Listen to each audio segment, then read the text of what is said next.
The Magic Podcast. Hosted by Lloyd Barnes and Craig Petty. Your all-access, behind-the-scenes insight into the current happenings of the magic industry. Where Craig and Lloyd will thrust themselves deep inside your ears every Wednesday to rant, dissect, and give you their raw and unfiltered views on the art of magic. So, lock your door, take out your deck, and brace yourself for the Magic Podcast. What are your favorite podcasts? Petty and Barnes have a good one.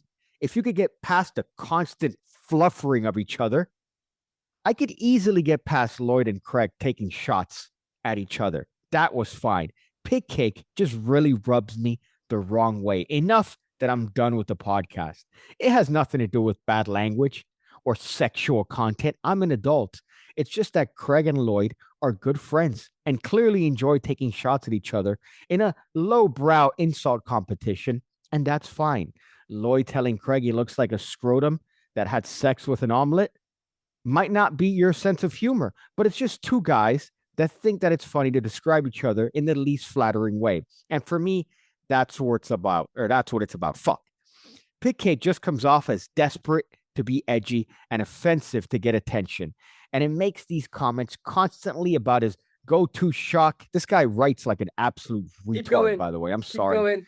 Don't get offended. Comments constantly about his go-to shock comments, like his favorite, claiming that he just had sex with a gigantic black man. Bro, you can't shock me. I'm not shocked by gay interracial dating. He's just so put on and not funny. The point is that he really is put on and does grab too much mic time, just trying to be the one that one-ups the conversation with how shocking he could be when the audience is not shockable. It makes me not enjoy the podcast anymore. And then somebody said the most honest and accurate portrayal of the Petty Podcast. Well, the Petty book. First of all, it was late. I'm really sorry for writing that comment on Reddit. Okay, good. So that's the bit that you wanted to do the same bit about when I told you about this. Great. Dude, I mean, hello, someone knows boys. who you are. That's amazing. Yeah. It's great. It's great. I You've love been on it. the podcast I'm in it. for a month and you've pissed off the whole of Reddit. I mean, that's a fucking win. I've gotten my reviews already, right? Within 3 episodes, and I'm already by the shock comment. That's like a third of my humor is black dick jokes. I have 2/3 that are still, I think, good bits and banter. So for you to sort of condense my humor into The only thing, and I don't know whether this is offensive or not, but the only thing which is incorrect about that comment is that you are identical off screen. There is no attention seeking in the shit that you say. In fact, if we're being completely straight, which I know you struggle to do, you are very toned down on this podcast. Yeah, that's the problem. And it's like, well, you're pointing at me, buddy. I'm not hogging up mic time. I'm out here contributing to what is a podcast. Let me see what his username is. If anything, I have to admit, I think I eat up most of the mic time because I can't shut myself the fuck up. So I'm sorry to all of our listeners. It's a reciprocity, all right, DK Skippy. You fuck. I don't understand any of those words, but I'll take them. Thank you. Yeah, and also reading through it was AIDS. Reading through it was absolute, just horrendous. Trying to go through that with any sort of funny. You know, the funny thing is, since you've been on the podcast, the viewing figures have gone up across the board on Spotify, on Audio Boom. More people are listening than ever before. And yeah, are we going to lose a couple of people that like just tune in for me and Lloyd slagging each other off? Probably, but it is what it is. And you know what? Anybody who says I'm never going to listen to the podcast again, they will, because you can't fucking help yourself. This thing's like a fucking car crash.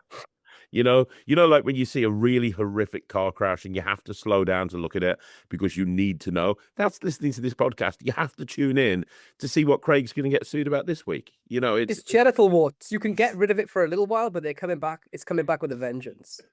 Craig's just juggling lawsuits. That's what you just have. You just have like this. I'm stuck. Wait. Sorry, Pig Cake, do that again. That little. You know what it is? Dads. You know what it is? Just like milking nads. It looked Milking your like dads. yeah, it looked like you were jacking off a normal sized man.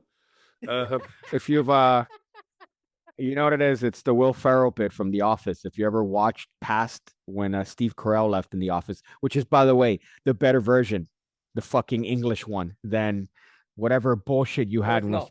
Ricky No. Gervais. And what's his name? Gareth. No, it's Dwight. Okay, it's fucking Dwight. Pick man. My opinion of you, I thought it couldn't get any lower. Until you picked up the iced coffee. Fuck. Okay. All right. Fucking wait. Blackpool in Blackpool. They asked me if this is for my girlfriend. I'm fucking interrupting you because of that post. Now I want to hog up the mic time. Sorry, go ahead. It's weird that the coffee is the same. I thought you were naked for a minute in that t-shirt. It's weird that the coffee is the same color as your t-shirt and your skin. Yeah, I feel like the Ultimate Warrior when he returned in 1995 in a singlet. What a dated reference, dude. Unitard. Unitard. It's a Buc-ee's. I'm dressed up like Unitard, isn't it? America, dude.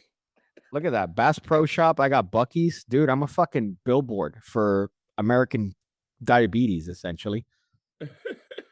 Oh my god, I love the hat. I love the little hat. I just fucking love the The little hat. little hat. I'm Well, sorry. obviously, anything that's going to be on your body is going to be little, dude. It's not even, dude. You know, it's not. It's actually a little piece of Lego. It's a little Lego hat on the talking head. People come for thank you, People guys. have come here for magic. They are so. And we'll get to the magic. But they're gonna be. No, it's insults. Half the podcast now is insults to me. So if anything, DK Skippy, you could enjoy two fucking lads having a go at me for my height and hairline and appearance. Fuck. We didn't mention that hilarious hairline. Just shave. Are you gonna just brave the shave?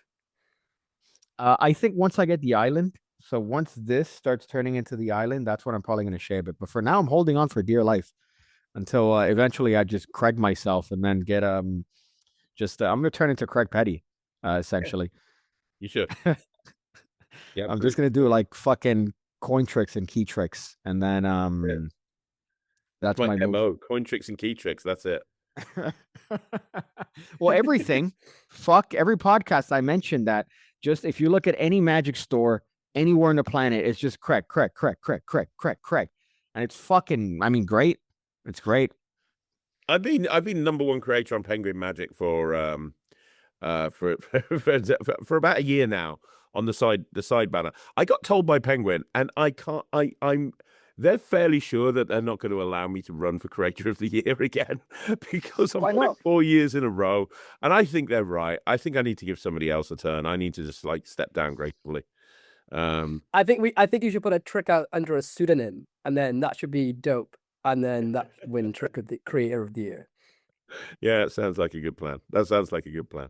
But yeah, well, you know, there's I don't want to make this self-promotional, but fuck it, I'm making it self-promotional. Credit Crunch just came out yesterday. Yeah, And, less than 24 hours. less than 24 hours. It's flying. I have my 4th floor certification.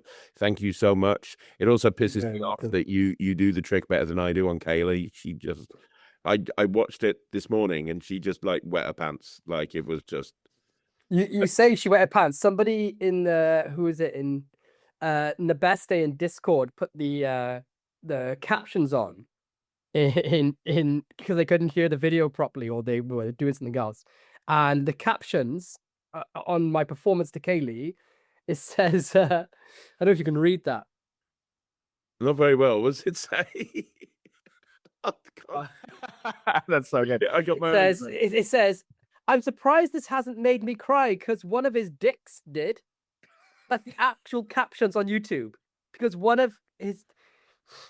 Because she said what she actually said was one of his other tricks did, but the caption says because one of his. Promised me she'd never tell you that. Ugh, fuck. Fuck. It's so good, man. It's. I mean, we waxed lyrical. I waxed lyrical about it till the cows come home on the interview that we did. But there's so many. I'm not just glazing. And people said like me and you glaze each other on here. I'm reluctant to talk about it too much. If people want to check out why it's so good. Either go and watch the performances on like my YouTube channel, or listen to the interview. But there's not, in a nutshell, it's visual and happens in the hands at the same time. Ends completely clean. It's not a card trick. It's literally just a credit card and a Sharpie. There's like 10 different effects built in to begin with. And it's got a surprise ending that literally no one sees coming. There's not many tricks that have all of those qualities in one thing. It's amazing. You know what? Murphys have been hitting it out of the park recently. Like, you don't work for Murphys anymore, so you can be completely honest. But I mean, just the last 3 releases, Credit Crunch, The Void before that, and Gamma Envelopes by Mavresis and David Jonathan, which everyone loves. Like, those last 3 pieces, really good, really good. I think the studio department's fire right now. Yeah, Even they the are. quality of the packaging. Look at that, It's dude. so It's like dog fucking. shit. Oh, really? No, I mean, it's fucking... heavy duty. It's super. This shit's protecting your goods while they travel. But I mean, I even designed this, and I think it's dog shit. Look at this. I'm gonna carry this on my keychain, and by that I mean I'm gonna put a picture of. I'm not gonna use it for its like magic purpose. I'm gonna use it because it's like a cool keychain, dude. Well, that's the thing. It's just designed off. I read a comment from someone. It was like, "Oh, it doesn't even look like a normal keychain." It's like, are you fucking mentally ill? Because it's literally a photo keychain. Yeah. I had an ex-girlfriend that she collected keychains, and what's his name? And she had a ball that was this fucking like 10-pound ball of keychain that she would have that she made me return to her because she left it in my place, and I had to ship it to her. So if there's anything that's natural, it's this. This is a very normal looking keychain compared to the keychains that I've seen. How could it not?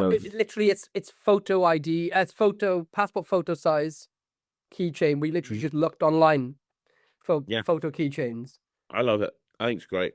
Void is amazing. Void is amazing. Oh, one thing I do want to say as well. I think someone messaged me saying that David Penn mentioned that there's no crediting section, including FOB, on the tutorial. I wasn't in the tutorial. I filmed one part here, like a 10-minute bit here, but I don't know. I can't. It was clearly inspired by FOB, but Javier does the tutorial at the studio, so I don't know if that hasn't been added. It's like 6 hours long, but yeah, no deception from I don't think anyone. I just don't know whether they've added the crediting or the history section to it, but apparently why he mentioned something. I think he said on his review show that it's not mentioned in the crediting about FOB, but I wasn't there. I'm literally in the UK, and they shot it all in America, and I haven't watched the full tutorial. I just filmed the switch that I taught on it. I've watched the full tutorial. It's long. Fuck for me. you, but it's good. There's some really good. You don't realize how much it can do until you start watching the whole tutorial. It's fucking insane. Yeah, and you get into all of the there's a big 2-hour video just on the extra gimmick that's used to make things appear and vanish, and that's just like mad. It's nuts what it can do. Yeah, it's bizarre. But I don't want to do like a whole product glazing. No. Absolutely, we should. Well, I want to glaze because look at fucking the last 2 major products. We have a Craig Petty and we have a Lloyd Barnes, and then I'm the one here that's just the fucking stepchild that essentially was abandoned in front of the fucking stepchild. Yeah, because fuck, I don't have a fucking thing out. But that Credit Crunch, when Lloyd showed it to me, it was fucking great, man. Oh, it's tremendous. So fucking fun to do. Premise. So fun to do. Because the premise is great. It's like, okay, the best thieves steal the information. They're not going to steal the actual card. And then this is how Magician would do it. Bam. And it's fucking nice. Yeah. I was thinking of like 100 handling. Craig called me. It was like, I want to do Dicey Dots with a credit card and a Sharpie. And Dicey Dots. So I think, Craig, you were saying someone on the cafe said, "This, how on earth could you, what the fuck did they say? Like, this could never be justified." And yeah, it was something in the cafe. You can't this is the most ridiculous premise ever. This will never work in the real world. That's what I was talking about last week. Daryl was out there doing Dicey Dots, I think at the Magic Castle, crushing people for years. And this is a credit card and a Sharpie, right? two interesting objects, and he's saying that that person has clearly never performed in their life. Clearly never performed in their life. And they What? argue that to death. Saying that, yeah, you can't. Also, it's a piece of magic that something weird happens with two objects, like that's unusual. You don't need to. What? Like, how does that These make are the same sense? people that go Okay. around saying you can't justify performing a tournament restored card. Why would you tear it up to put it back There you go. This is together? what he said. Ludicrous premise, unjustifiable. They can call this a worker all they want, but only particularly naive or dumb spectators are going to find this to be aren't going to find this to be a suspicious procedure, which makes no sense to me because there is no procedure. It's like No. here's a card, Hold the card, hold onto it, watch the visual here's move, a pen, boom. examine everything. There's no. Does that motherfucker understand what the word procedure means? This is the problem. This is the problem. That comment gets the same space in your brain as somebody who's performed one magic trick. Yep.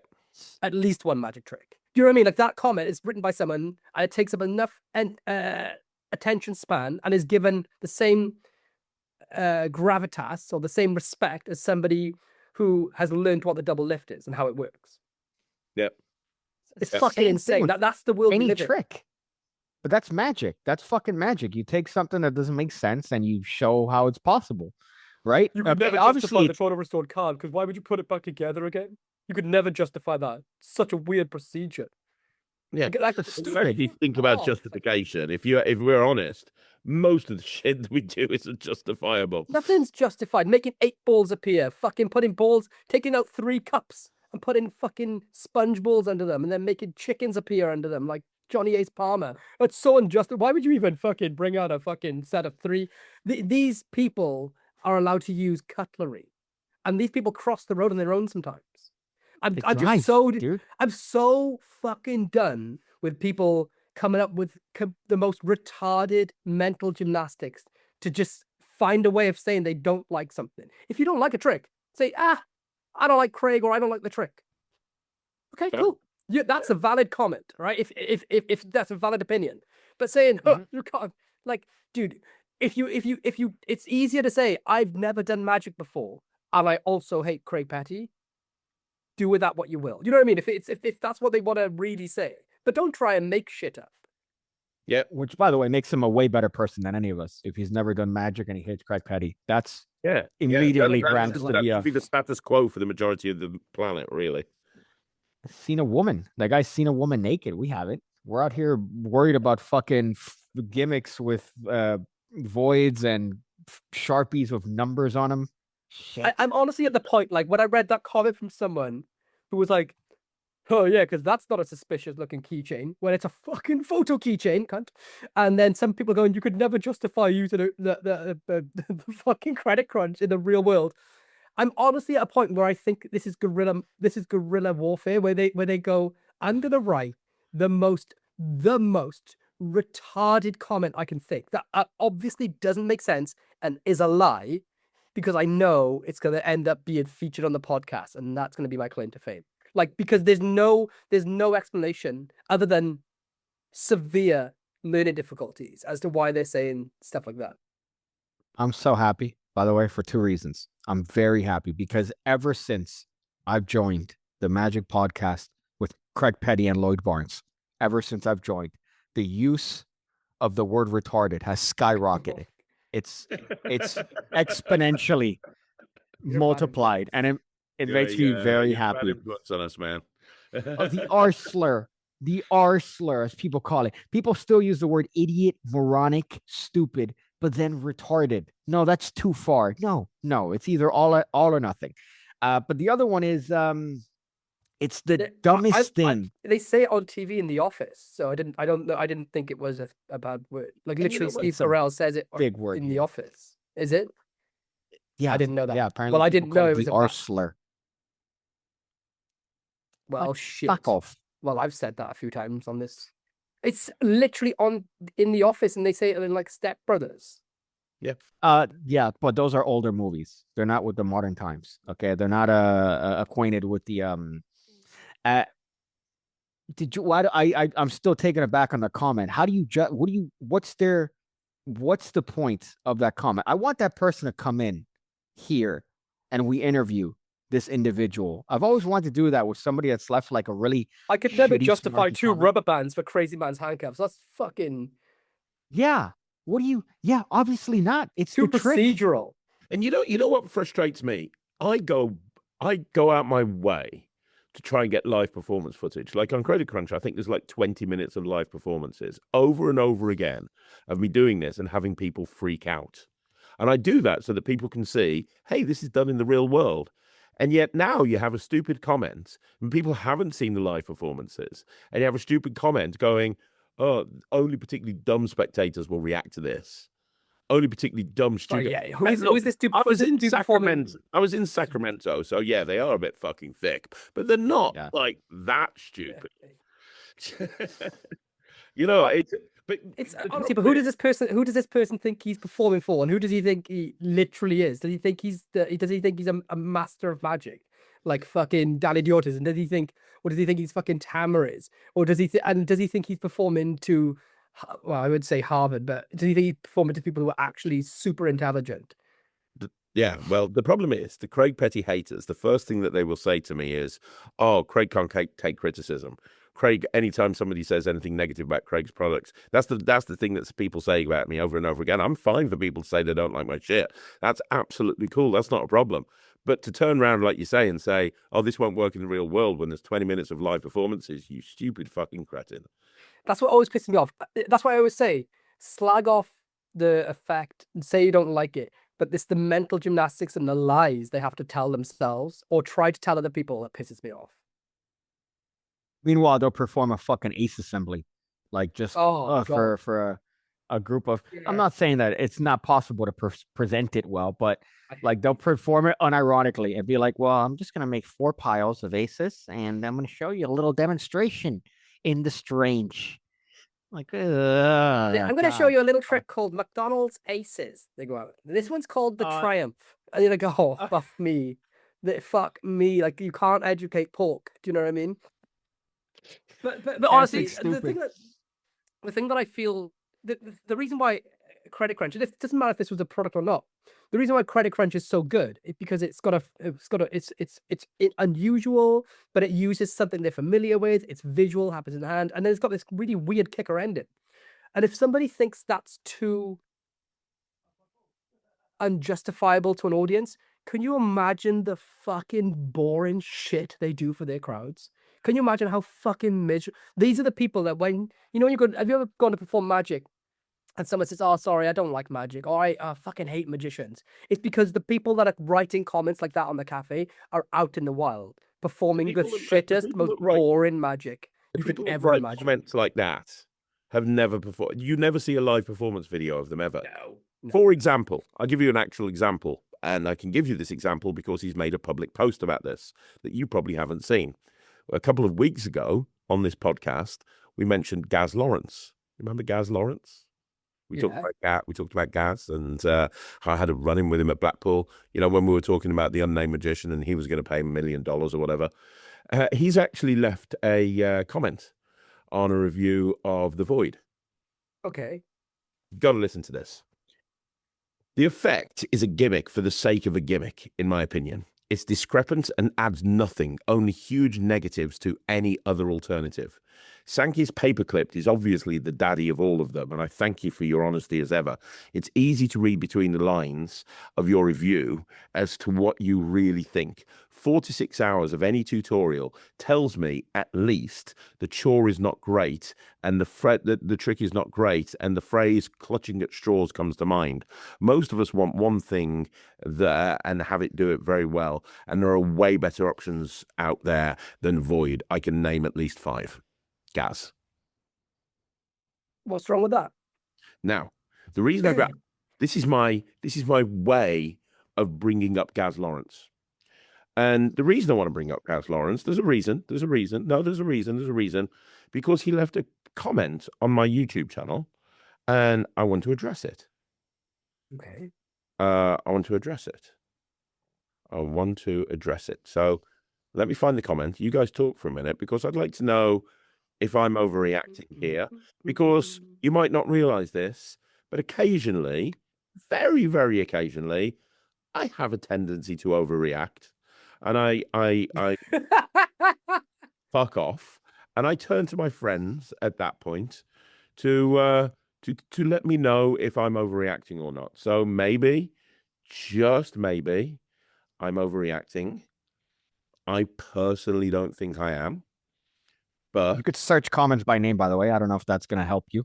no, I took a screenshot of it because Okay. But I'll mention a comment while Craig's going through. Somebody mentioned in a comment somewhere that because I edited the trailer for The Void, and I specifically left in the part where somebody says, "What's up with that keychain?"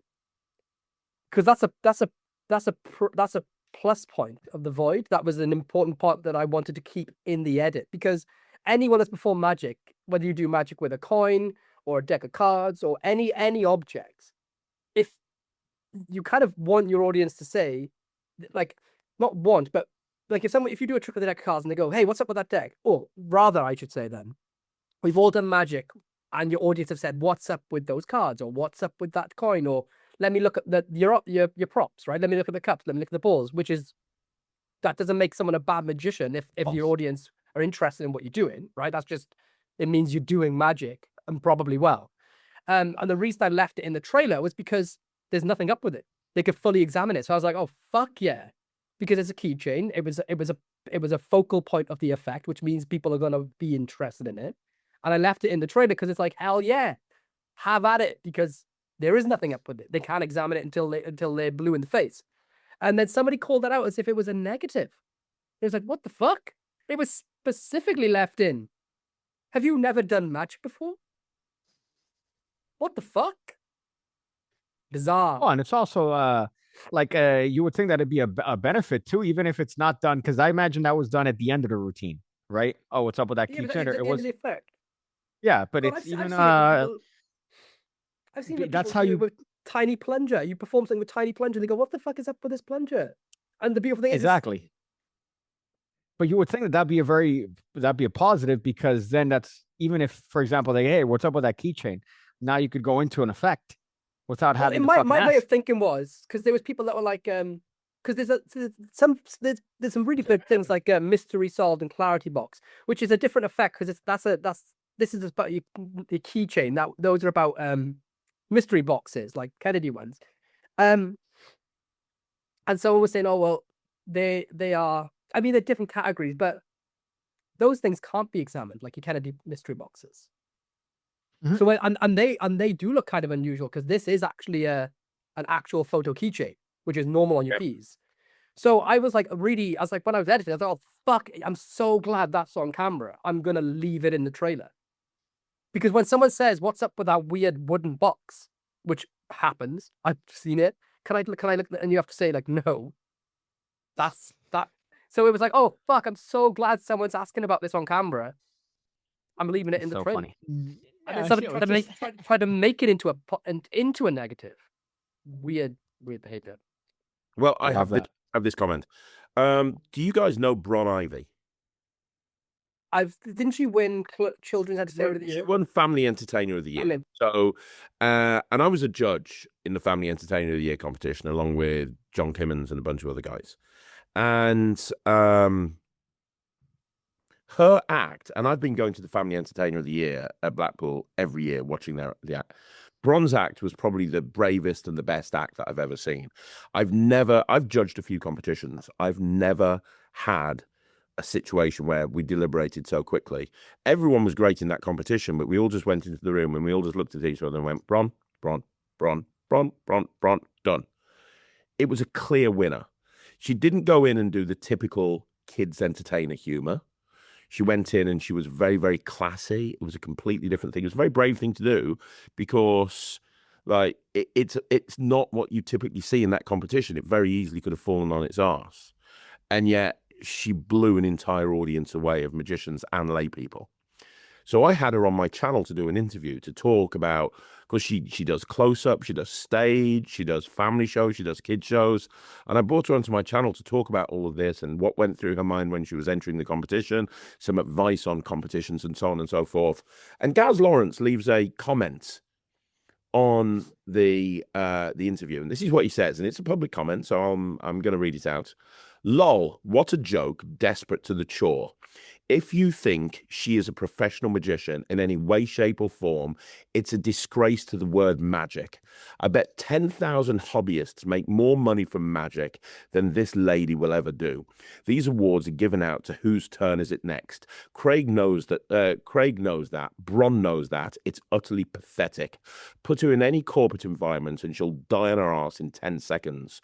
All the real ones you don't see online really making the money. It's like that in any business, in any walk of life. Interview proper people, Craig. I dare you. Of course you won't. Gaz. What the fuck? Yeah, that's so funny, dude. Yo, interview real people, dude. What the fuck, man? Fuck Like, you. You're listening to this, or you know Gaz Lawrence. Give him a big fuck you from me. Give him a big, Careful. massive fuck you. That's What the fuck like- sort of comment is that? It's fucking disgusting. Here's this girl, here's this lady who has worked her ass off, and she's transitioned first of all from doing it as a hobby, then she becomes part-time. She talks in this interview about how she's become full-time. She talks about her struggles openly and about how she struggled to get work at first and what she did to fix that. She's talked about entering this competition and winning the competition. She's talked about everything she does. And by the way, I've seen her do close-up magic where she regularly performs at the Magic Circle. I've seen her perform close-up magic, and I also book acts for corporate events all over the UK, and I know she would fucking smash it in a corporate gig. I've never fucking seen you perform once. I've seen you run your mouth. Let's be honest. He's had 2 fucking tricks out, as far as I'm aware, the Selby wallet and whatever the fuck it is. And he didn't even perform. I didn't see any fucking live performances. I saw him stand there next to Mark Mason like a lost little fucking rabbit, desperate to fucking get some attention, because let's be honest, he's got Magic Cafe fucking he's still fucking living in the Magic Cafe. He still wishes he was there because that's his fucking identity. The bottom line is that is fucking disgusting. Going on to an interview with Bron Ivy when she's just won a fucking award and diminishing everything she's fucking achieved for no reason at all, and telling her that there's 10,000 hobbyists better than her. At least she's got the balls to enter a competition. I haven't seen you fucking enter anything. You fucking piece of shit. Fuck you. I don't know him. I don't know. He could be the nicest guy on the planet, but I don't know. That is stupid, though. That is really dumb. I they're- cannot It's- believe that comment.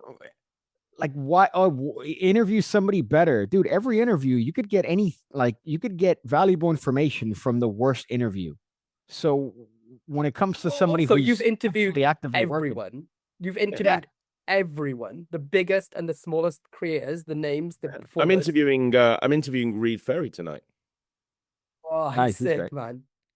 But like, I love the stupidity of like, dude, you don't have the balls to interview anybody good, dude. Like, you've fucking talked to every single person that's done anything in Magic for the past fucking 20 years. Yeah, I don't fucking get it. And I was really pissed off when I read that comment. Really fucking pissed off because I don't know Bron that well. And here's the other thing about Bron, right? Here's the other thing about Bron Ivy.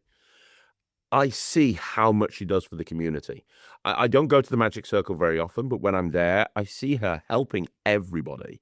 She's got that attitude of, oh, you're new into Magic, let me introduce you to people.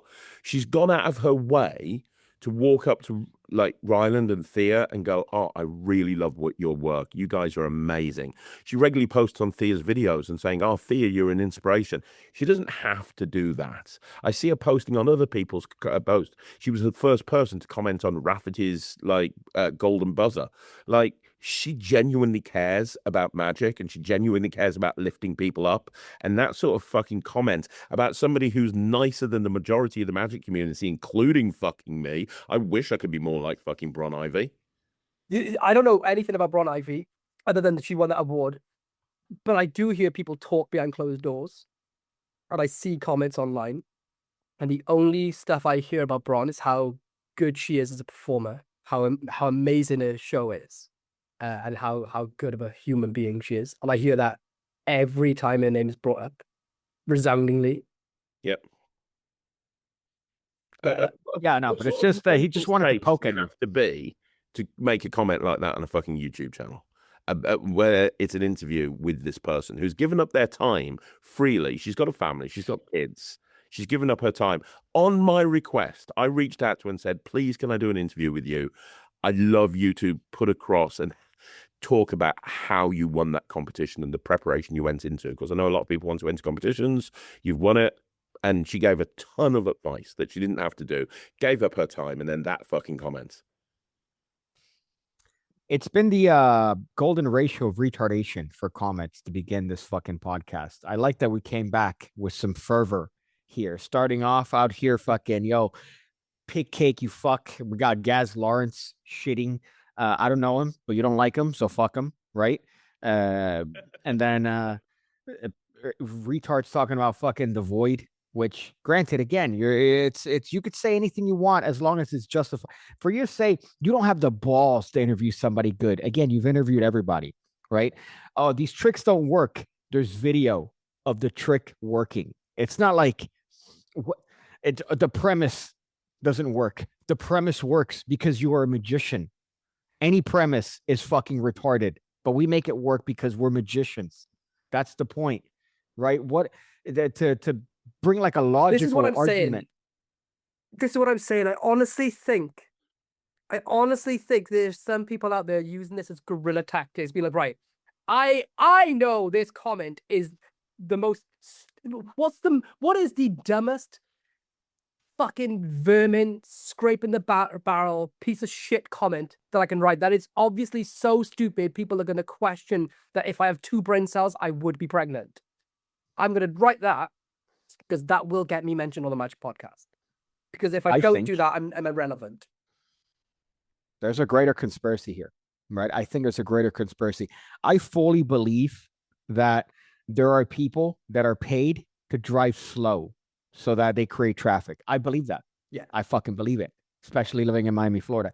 I think that there's an overwhelming, there's like a force that goes beyond the scope of Murphy's, and there's like an underground force that's paying people to leave shit comments that are just illogical and completely retarded for a purpose that I don't know yet.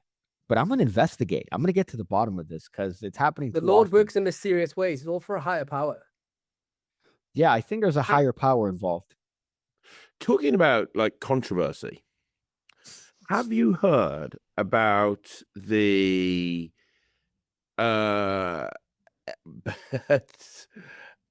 Eric Tate versus Paul Rohamani controversy that's going on at the moment? No, what the fuck? Enlighten us, because aren't both those dudes like both good dudes? They are. I mean, I know they are. They're good people. They're both really good dudes. Yeah, they're super nice.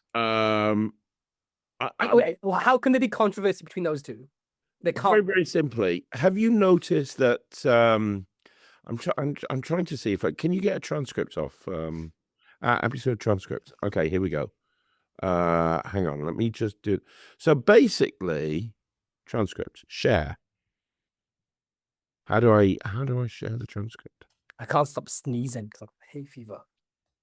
You're so professional that you mute it, right? So that we don't hear it. Whereas any noise that comes out of my body, I just immediately aim at the microphone and exert the noise. So I maybe need to learn a little bit about your professionalism. I also like to imagine that people just think that every time I mute the microphone, I'm coming.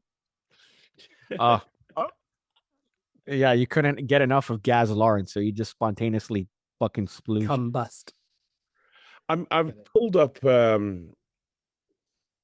up. So basically, I haven't spoke to Paul Rohamani about this. I haven't spoken about this to Eric Tate, but I am aware of the issue. And have you noticed Paul Rohamani has been talking about bullying online recently, and stop the hate. So he runs Vanish magazine. He's been talking about bullying online. So basically, Eric talked about this on the latest Penguin podcast, which is about half an hour long. I'm going to read you a couple of sections. I've just pulled a transcript up. So we're going to talk about AI. We're going to talk about bullying. We can talk about something that happened. and I'm going to give you my take on this. I'm not doing this on behalf of Penguin Magic, blah, blah, blah, blah, blah. And so then he explained. So the internet has had a little kerfuffle this week because here's what happened. Here's what happened at a convention that I performed at. I was on the PCAM convention. That's the Pacific Coast Association of Magicians. It was held in Vancouver, and it was put on by a phenomenal team, and the talent was great. It was me, Rachel Wax, Bizarro, Benjamin Barnes, really good time. Few months passed, everything is good. There's some weird stuff that happened to the convention, but that's neither here nor there. But the article was, there was an article that was written by a very nice person, and I'm blanking on the name of the person who wrote the article, but it was published in a magazine called Northern Lights. That's the trade publication for the Canadian Association of Visions, also known as CAM. It's for CAM members to keep everyone apprised as to what's going on in the Canadian magic scene. It was published, and let's say somebody used AI to lay it out, right? The names of the people will be used a little bit in this. Just to let you know, someone used AI to publish it, and it got sent out to multiple people. They were like, hey, have you seen this AI version of you? And I was like, oh my God, that's ridiculous and stupid. And I've seen the picture. There's like pictures in there of the convention, but like Eric Tate looks nothing like Eric Tate. It looks like he's put on like 200 pounds and got like a beard twice as big as Santa's.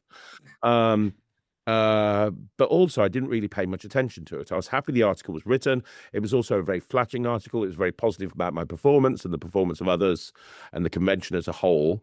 Didn't really have a problem with that. However, the layout was basically they took photos they had clearly been provided from PCAM, because these are like PCM had a real photographer who took great photos. No problem with the photos. The photos were shoved into an AI engine, and there was a very little oversight, and then published in the Northern Lights magazine. And let's just say they were bad. I appeared to have gained about £100, and we were given additional hair, which was interesting, and 3 microphones for a reason I can't explain.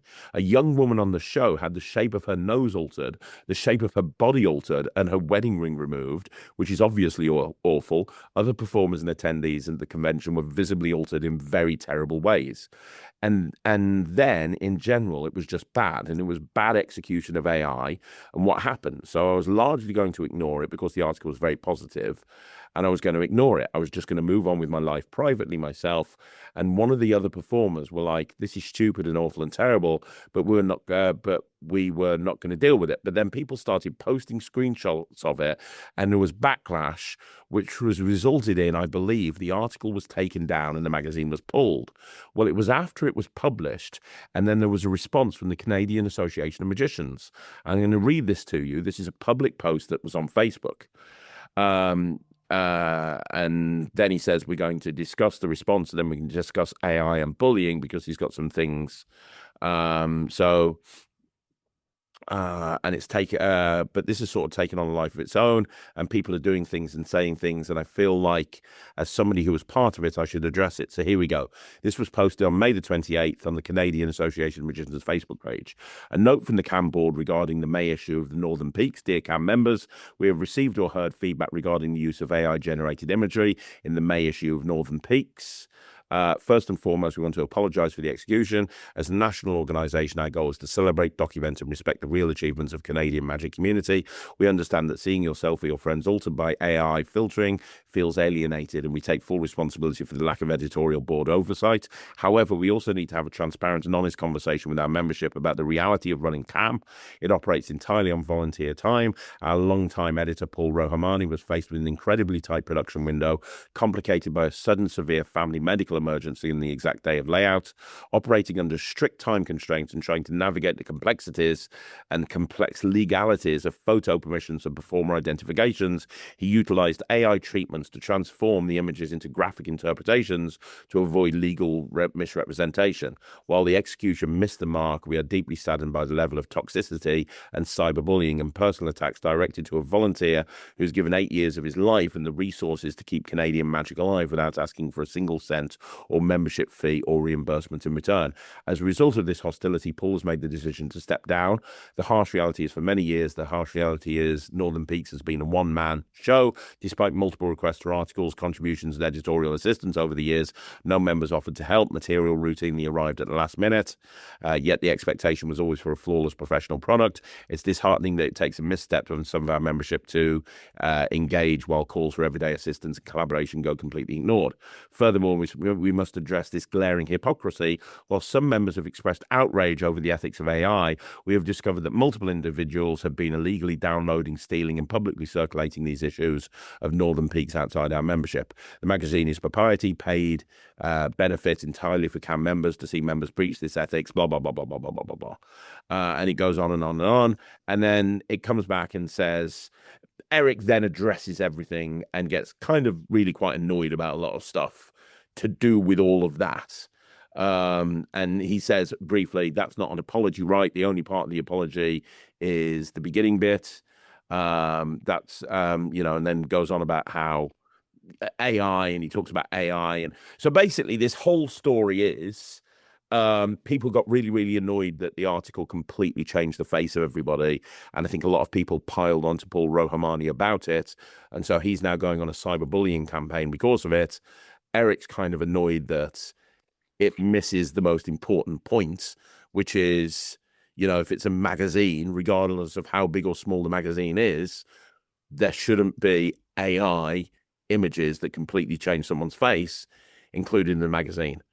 I could go on. I could keep reading it, but I think you guys get the gist. What do you think? What? Dude, I zoned out like 10 minutes ago. Sorry, Dan. I'm like practicing some like amateur cards. I love that you two were just practicing your raise rise variants. I do. I'm on a blast. Fucking... Whatever this is. I remember that shit. No, how's it bullying? I don't understand what the bullying is. It's AI generated slop. That's unfortunately part of the bullying 2026. came where I think a lot of people piled onto Paul Rohamani and got really kind of annoyed with him because he was the one that kind of greenlit all the AI stuff, and he felt bullied and therefore started the campaign, I believe, about cyberbullying. But the bullying came because people weren't happy that under his watch, all of those photos went up that look completely different to, that Eric goes on later on in the thing. Well, first of all, I've had body issues in the past. I've put weight on recently that made me feel really insecure, and so on and so forth. And there was a bunch of points that were made. Yeah, there's a lot to unpack and approach it from. First of all, if Paul was called names or had people be like fucking horrible to him and say shit because of this, then that does come under the bullying context, right? If he's made a professional fuck up, like his design is basically been badly received, and rightfully so. If it's AI, I'm so against AI in most cases, then he should have been called out for it. But if somebody starts calling him names because of it and just fucking being awful, then that does cross into cyberbullying, which is abhorrent and not acceptable under any circumstances. Well, no, there are certain circumstances. If somebody's a pedophile like Ted Karmelovich, then they deserve all the hate they're going to get. But if someone's made a design fuck up, then people need to wind their necks in and just realize that he's a human being. You know what I mean? And then, I think the world is going through a big learning curve. AI is a part of this world, not getting around it. It's not going to go away anytime soon. And there are uses for AI, like people are against it. I had this conversation on my Patreon the other day. There's that some people want a warning if AI is used, and I was like, well, you don't realize, but pretty much everything uses AI. If you color grade a photo, that's machine learning. It comes under the umbrella of AI. One thing that spat removal tool in images, AI. What I'm against, though, is AI generally as art, but I think there's a certain small caveat where it's like, if it is a fucking for charity, completely non-profit thing, and it's just some guy who's doing it for his spare time, little time, then and it's not being used as art, but it's more like, okay, I'm just trying to give the information over. I could see an allowance where you could allow AI to maybe do some of the layout for you and stuff. but it Well, does have to be vetted. One thing that Eric talks about, which you might find interesting, he talks about how Penguin use AI as a result with video editing, and they've got when they're editing the demos, and he says they've got very strict rules about what can and can't be done. Like you can't alter performance, you can't alter crowd reactions, you can't alter anything like that. But they do sprinkle AI into their video demos, and I'll give you a perfect example. They had a video demo, I think it was Instant Teleport, that they brought out for me earlier this year, and it was filmed in Pins in Columbus, and it was a 2-camera shoot, and they had the cameras on either side of the table. And there's one moment in the video where there's an overhead cam, almost like they had someone dangling from the ceiling. And that's like, and you see me and this group of people around the table, and then the camera kind of pans down and zooms in and then starts the performance. I know that was AI. It has to be, because there was nobody filming from above.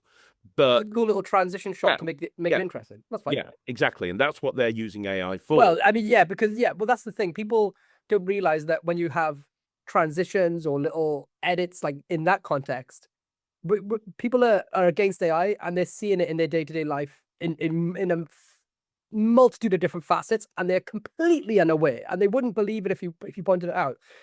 What I would be against is if they AI'd the reactions, or if they AI'd you if there was a big flash or a sound that happens when something goes on, and they used AI to cover that up. That's not good. That's not allowed. Here's a question. Did you listen to the podcast that you weren't part of, that me and Pig Cake did on our own? No, why would I listen to this shit? It's absolutely fucking terrible. I didn't think you... Nobody listens to this podcast. Have you seen... They fucking do. Have you seen Saturn Magic's latest... Me and Pig Cake talked about it. Have you seen Saturn Magic's latest trailer for one of their projects? No. You haven't? I'd like your opinion. Pretty rough. I would like... It can't be as bad as the trailer they did for the Coin in Ice Cube. That is hilariously the worst trailer in Magic. No, I got it. Welcome back to Magic TV. I got to show you this. I want you... What's the trick called? I'll just Google it, because it's better than your little fucking gorilla hands trying to go... I remember. to the keyboard. I was gonna say, I love that. Instead of looking up the original video, I think, Craig, you looked up the podcast where we talk about it.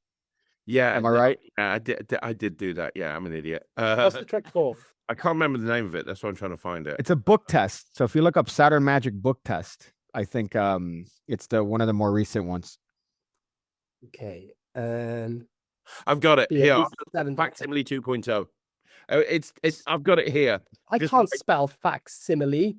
I've got it here. I've got it queued up. Let me just share the screen. Let me just share. That's a smile. I'm done. Here we go. Is this a Saturn Magic release? I've seen this. I've seen this. You've seen it. This one here. The problem with so many book tests out there on the market is they just don't look real. The original Facsimile range changed that, and now we have Facsimile 2.0, which gives you even more options. There are 3 books in the range that can read cover to cover, just like a real book. So what can Facsimile do? Well, you can flick through the book, and when they say stop, you can reveal the word they are thinking of. You can hand them the book to open at any page, and incredibly, you can reveal the chosen word. Both effects can be instantly repeated, but if that wasn't enough, Facsimile 2.0 offers you even more. You can now reveal the number of paragraphs on a page, or if the page contains dialogue. There is even an extra word reveal, giving you even more options to build into your present. Craig, stop it. It's absolute dog shit. Absolute. So no, hot. it's not. It's absolute fucking dog shit. And the thing is, if you can't be bothered to film the fucking video on your phone, then why would anyone be bothered to support it? I love the opening line about the book looks real. Yeah, but the fucking... I know, and the fucking title is changing in front of them. She's so hot though. My goodness. I would love an AI girlfriend. Just tells me things I want to hear, but I input what it is that I want to hear. It really saves so much time and effort and money. Fuck. I don't get the point here. This is just stupidity. It's like, okay, you posted a picture stupidly of somebody or a group of people that were AI'd because you didn't really have oversight. People questioned it and properly said, hey, dude, what the fuck is this? And then you say about cyberbullying, Again, we don't know the actual words. Did he that they get? Yeah, used, that's but he- the thing. Like he's valid. If he was bullied over it, then he's valid. I don't know if he was, but Bullied. just say it. what's bullied by a magician? Like, what does, hey man, dude, AI sucks and you're using it in the wrong way, dude. You fuck. Is that bullying? Am I bullied But if right they were now like, because of... if I'm just playing devil's advocate. But if they were like, oh, you listen, you fucking stupid cunt. How that is. This is. I mean, AI. I guess. This is AI Eric, for the magazine, with 3. Oh, okay. You know what? I'd be pissed. Yeah, I'd be pretty pissed too. Yeah. That's not Eric. Okay. No, that according That's to Eric the Taint. magazine is Eric Tate. Ew, dude. Not Eric Yeah, okay. I'd be pissed. I'd be pissed. With his 3 microphones. I mean, that We why, want to make sure. why is that the thing you point out? Like, it's the fact that it's Surround not Eric sound. Tate. Yeah, I know. And that's Yeah, but and yeah. that's Eric's point. He's like, I have issues with my body, and that's just made me feel really worse about it. And that he talks That's about that where in the it's- podcast. It's worth listening to. There's a lot to decompress from that, right? There's a lot to fucking, because it's just that, and then the for you to respond like, it reminds me of like Kevin Spacey, right? I know that this has nothing to do with it, but it's oh, I have a criticism, and then I'm just gonna resort to something like a buzzword like bully, right? When people have a valid criticism. For Kevin Spacey, it was, hey dude, you've done some questionable thing with kids. And then his thing was, oh, well, guess what? I'm part of the LGBT community now. So you fucking, I don't know if you remember this bit with Kevin Spacey back in the day, but it's that sort of thing using like, oh, it's buzzword. I'm being criticized for something that I made a mistake on, but bullying, I'm bullied. No, dude, just take it on the chin. You fucking made a mistake, right? You own up to it. And if people want to be cunts about it, they're going to be cunts about it. Look at the stupidity that you guys deal with on a daily basis. And they're not attacking the trick. They're attacking you. They're attacking you personally. Look at that one with Gaz Lawrence saying, Craig, you need to fucking grow some balls. That could be bullying. But you just fucking do this. You go, oh, fuck. You take it on the chin and you go, all right, fuck off. There's no need to fucking keep poking at it and have it be something that it's not, especially in this situation where it's such a very overt fuck up. Where would you just say, yeah, I'm an idiot. I didn't look it up. Now I'm going to learn. And then the next time I use any sort of AI, I'm going to fucking take into account what people actually look like. But I don't know. It's just, to me, it's dumb. I get it. I understand that it's a big issue, but ew, dude. Well, the other point that Eric made, which I think you could definitely relate to, Lloyd, is he said, he spent literally hours, decades, months, years, whatever, putting together an act and making sure that every single thing is perfect for every particular thing, and it kind of misrepresents his vision of his act. The photos, beyond how he's portrayed, it doesn't represent the act as he wants. Oh yeah, if I'm because I'm exactly the same as Eric in that context. Like when I lecture, every fucking detail from the camera angles or the position of where I am is critically thought out. I'm trying to think what I would do if I was in Eric's. What was Eric's? What did he do? Did he just call out and say, "Hey, I'm really disappointed"? Well, yeah, he kind of talked all about. He used the podcast. It's a very interesting podcast, actually. He talked about AI and its use and what we should be doing and what we shouldn't be doing with it. He defended AI in many ways. He's like, "Hey, I use AI." Penguin. He made the same points as you. He actually said, there's a lot of people that say you should never use AI. He said, "Well, I'm very sorry, but this podcast uses AI." Because I used to do this podcast and spend hours and hours and hours getting the audio just right.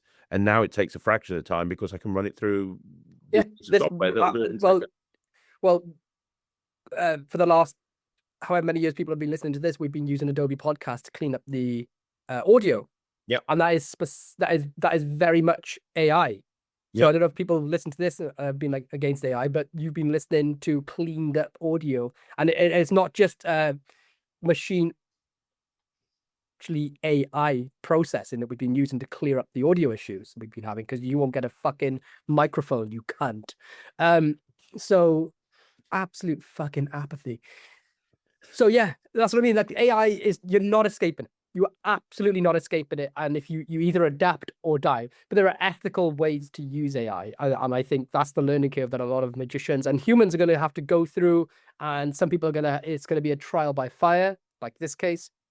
And I hope Paul, because Paul's a fucking good dude. Everyone knows He is, yeah. He's a nice guy. he's a good person. I fucking hope no one was horrible to him over this, like bullied him. I was saying horrific shit to him.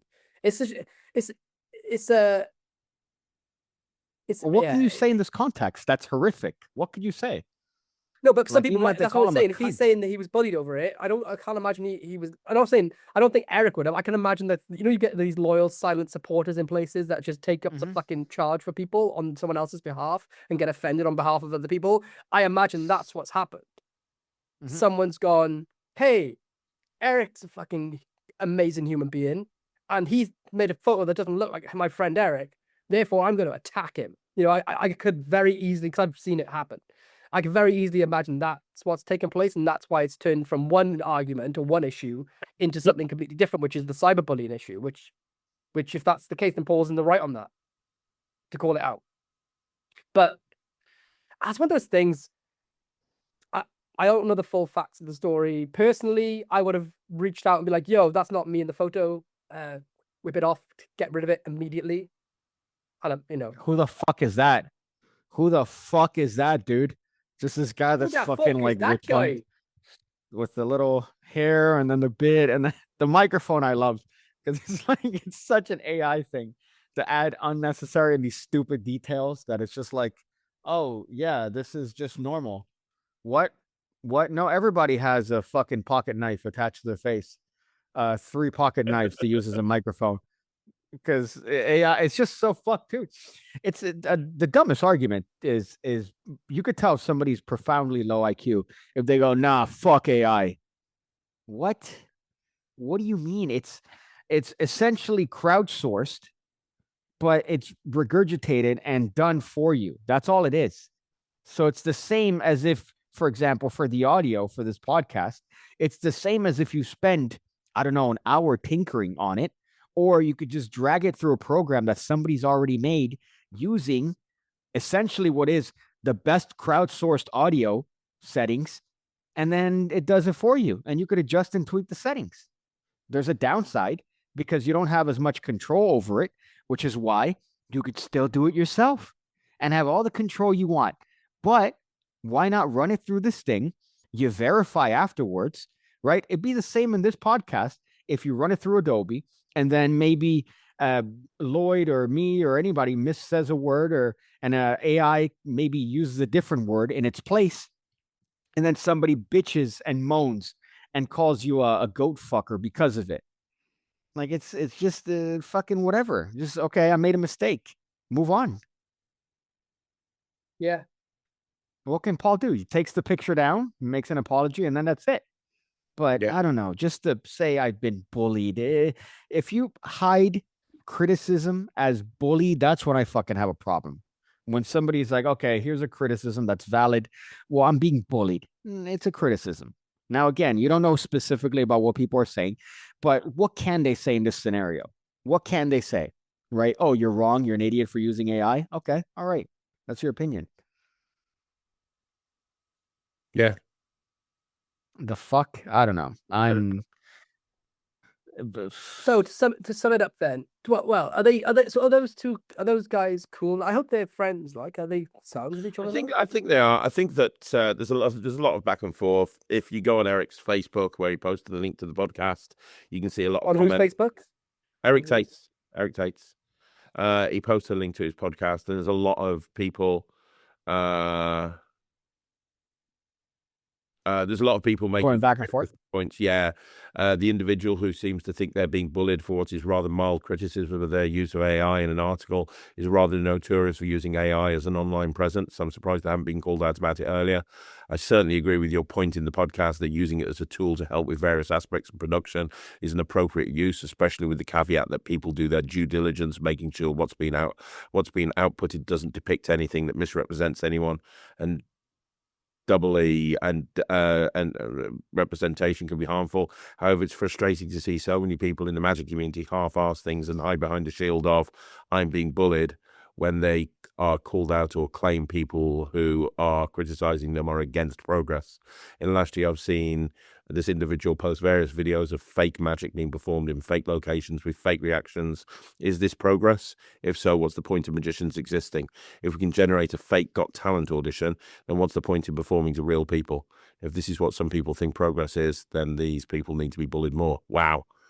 Don't know about that. But yeah, as with many issues, this is nuanced and both sides have valid arguments. They shouldn't have used AI to change people's appearances without their consent and should have made a better apology, but also bullying should not be tolerated and is a worthwhile topic. Simply calling people out for their actions, which I certainly hope accounts for the majority of the feedback, is fair, but those sending expletive-laced messages and calling for people to be hurt are clearly not. When where one draws the line on what is bullying and what is seeking accountability is subjective, but I'd hate to see the very important discussion about bullying be sidetracked because we don't have the perfect victim in this case. I'm personally more concerned with the level of vitriol I see in the Magic community than AI. I've never left a group because of AI, but I have because of the toxic environment created by people sitting behind their keyboards, typing things I can't imagine they would say to other people in person. Well, I mean, I know that for a fact. You know, I've dealt with people saying shit about me literally daily. Literally. Yeah, but it's warranted, Craig. It's warranted. It is. Let's be honest. It is warranted. Like, look at You know what upsets me more than anything is not the Eric Tate, is not Paul Romani. It's who is leaving a comment that is so aggressive about this topic that they're like, man, fuck you. I hope your kids get like that would be warranted as bullying or who is that guy? Because whoever that person is. There's an entire section of the community, a small section of the community that are just, when I bought out the Atomic deck at Blackpool last year, not this year, but last year, you remember what it was like, Lloyd? The stuff that people were saying. I remember. I've had the police called to my house and I've been docked. I was in America. Do you remember this, Lloyd? I was in America, right? I was in America and the police spent 2 hours at my house talking to my wife because they'd had a anonymous tip-off that she was being beaten up and the kids were being beaten up by me. And she was just like, she had to send the kids to their bedroom. She was speaking to them. And apparently this person had seen it happen the day before, which was crazy because I've been in America for 4 days. Like, I've had people like send death threats to me. I've got pages and pages, files on my computer of fake contact forms filled in on my website saying that I'm every name under the sun. I'm the worst person in the world. And that was happening. I was getting like about 40 or 50 messages a day because I brought out a trick that some people didn't like. See, that's the part. That's the part where I always say you have to be a person first. You have to be a person first, a magician second, right? So if you're a magician first and you fucking have somebody that puts out a trick that you disagree with, then guess what? That's all you have, buddy. All you have is your magic. So that's where you come in and that's where you get fucking aggressive and decide to dox you and call the cop. What? Even death threats? No. For a magic trick?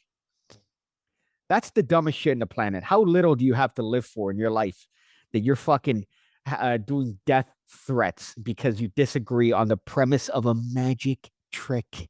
Come on. There has to be some like mental disorder there that you can't fucking go over in these groups of people to send death threats and to like again, it's magic tricks. That's what it is at the end of the day, right? I don't get where the vitriol comes from.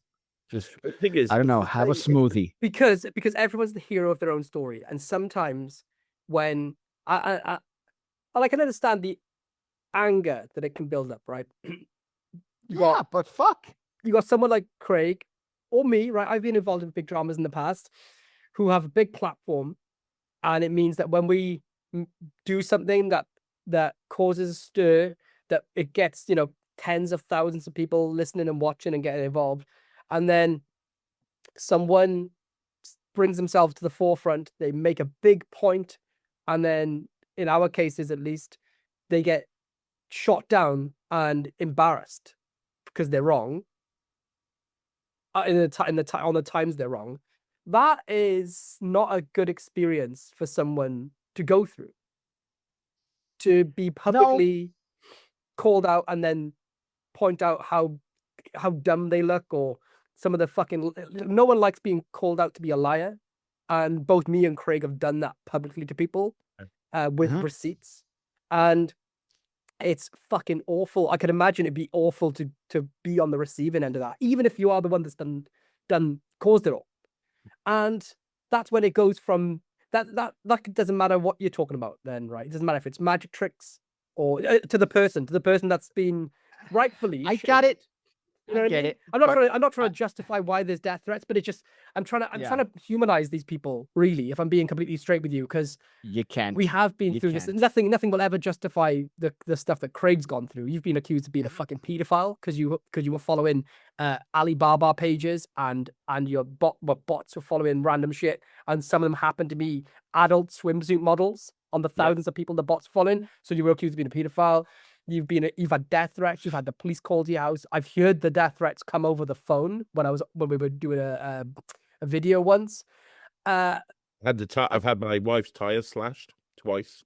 But what I'm saying is, I would just not like to say that it's mental illness, because I don't think that's fair to You people. got your wife's tire slashed? Yeah, but Over Craig what? did it himself because she was a bad cook.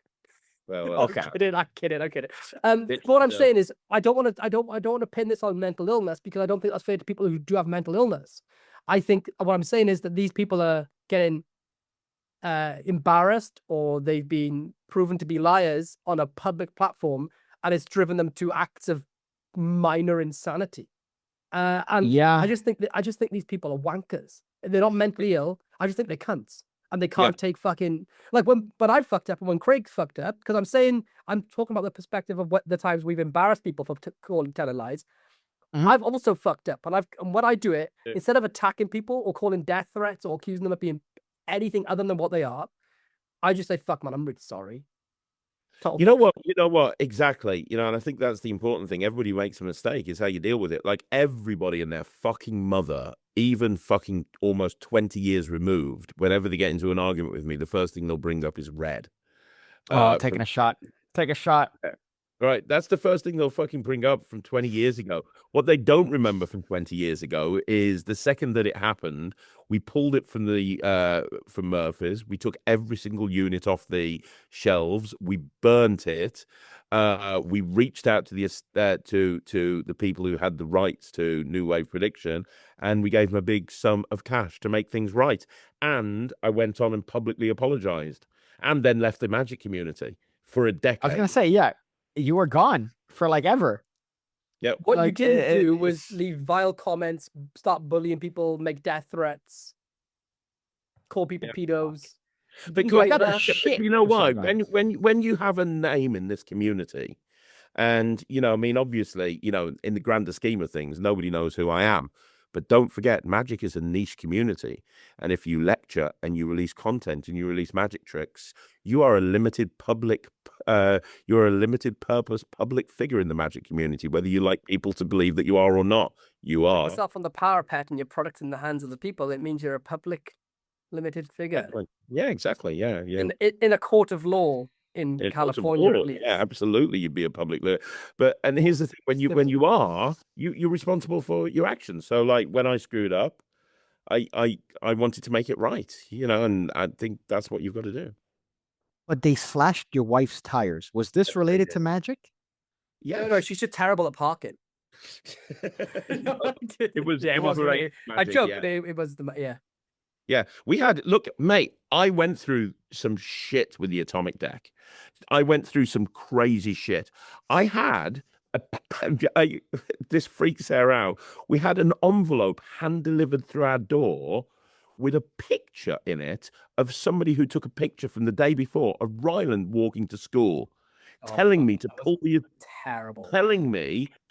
Atomic Deck or else. That's all I'm saying. It got to a point where somebody put a video out online, and it was like a masked guy setting up a new YouTube channel, calling it, and it was like the scandal of Craig Petty or something, or I'm exposing Craig Petty. And then Oh yeah. when I was like, this is bullshit. He's got no substance at all. I had other people accusing me of being the person in the mask to play the victim in the whole situation. I couldn't make it up. Every single day, there was something else because they didn't like the method for the fucking any card at any number I put out, which I still to this day use to close every single one of my shows. A picture of your fucking kid, dude. Like, hey, look, this is what you don't know is that your kid's information is public. It's like, well, you're doing this because of a fucking any card at any number, mate. So what does that make you? That makes you king of the retards. That makes you the golden, the absolute, the fucking One Piece of virgins is you because of that. But no, there's no, again, you got to be a person first. I think that's the key to life. You got to be a person first. But, I just hope you know, unfortunately- Kick, that sorry, the only reason we are making these points is because you started off by crying over a few Reddit comments. No, but you see what I did? You see what I did? Okay, I'm not claiming bullying. Oh, touch Okay, the vagina and Pig Cake is hanging out the side. I'm not saying I was bullied. Okay, I'm not saying they No, but can't. it was leave enough this for you to comments. text about it and then bring it up. Yeah, They they go, said that "Fuck they you. said that I tried too Fuck hard. you." You're wrong. I'm right because you're wrong saying that I only talk about black dicks when I have a wide scope of fucking humor. And also, I don't know if you've noticed, but do you notice that this is a reciprocal podcast? People are out here making your points and you move along. All right. I'm not hogging it up. So therefore, your point's wrong. DK Skip or whatever the fuck his name. So what I'm saying is that I'm not being bullied. That guy made criticism that I'm addressing and I'm calling him a cunt. And if you want to send pictures to my address, well, you're more than welcome to. All right. You're more than welcome to come over to my house. All right, mate. Oh, don't. You're more get than your welcome. gun. Don't. Is that no, don't. No, I'm not getting it. All right. I'm putting a paperweight right here near me. All right. That's all. Is that a googly eye that you've got on your feet? It's my significant other unfortunately put googly eyes on my my holster. UN. Hilarious. My holster for my Hey, Craig, this is So why you that's- should move to Miami because those tires, they may have been slashed, but there would also be the slasher left on the floor. Castle Doctrine, my friend. Castle Doctrine. Oh, somebody puts their hand in your car. That's my castle. I could defend myself. I could fucking actively Oh, I don't know what you're gonna do. There was a case here years ago. I don't know if I mentioned in our podcast, but there was a case years ago where this guy was doing a drive-through bank. Did I mention this? Does this sound familiar? That it was No. 2:00 in the morning, and he goes to a bank to try to withdraw cash, and he sees in the rearview mirror that there's a bunch of people coming up to him with guns drawn. So he takes out his water pistol and he fucking, squirts one of them. And, trying to keep monetized here. So he squirts one of them, and then one of them is no longer able to play, right? Which was completely justifiable. Here, this was in Miami, mind you. So he squirted on him, and he's no longer able to play. So that was completely justifiable in the law, right? But I'll wait.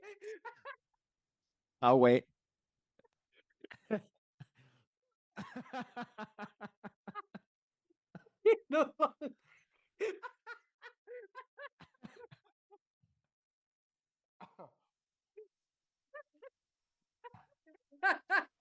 Sorry. Got to the squirted part, I believe. Yeah. So he squirted on him, and he's gone. Right? He can't play anymore. But then he got arrested.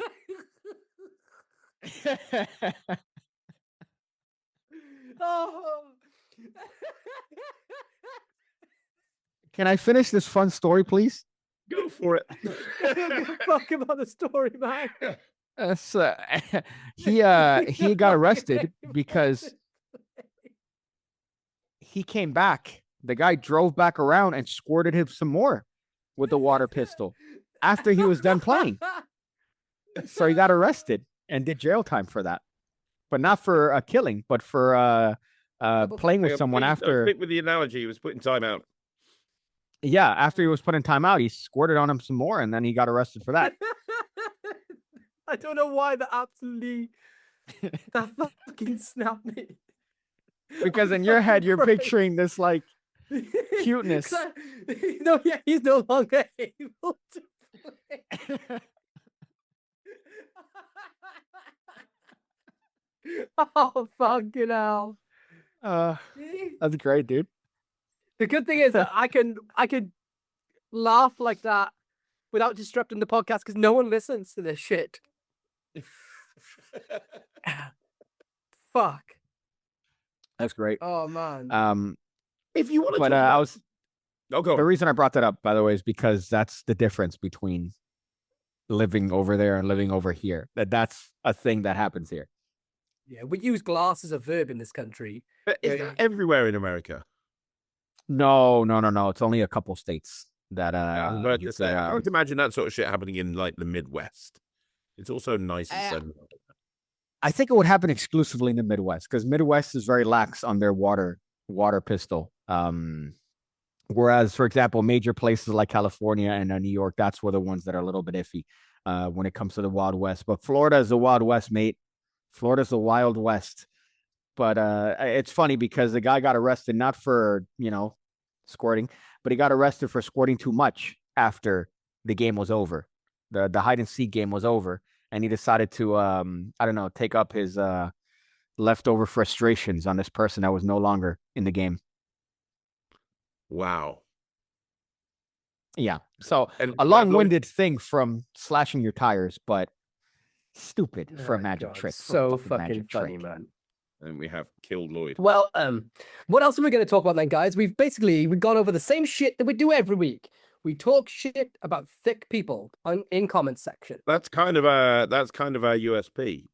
But very quickly, I know Pigcake's got something that he wants to bring up, but very quickly, if you want a bit of positivity in your magic, and you want to, like maybe talk about what's wonderful about magic, and what's amazing, hasn't your friend Ryan Chard just brought out a YouTube channel?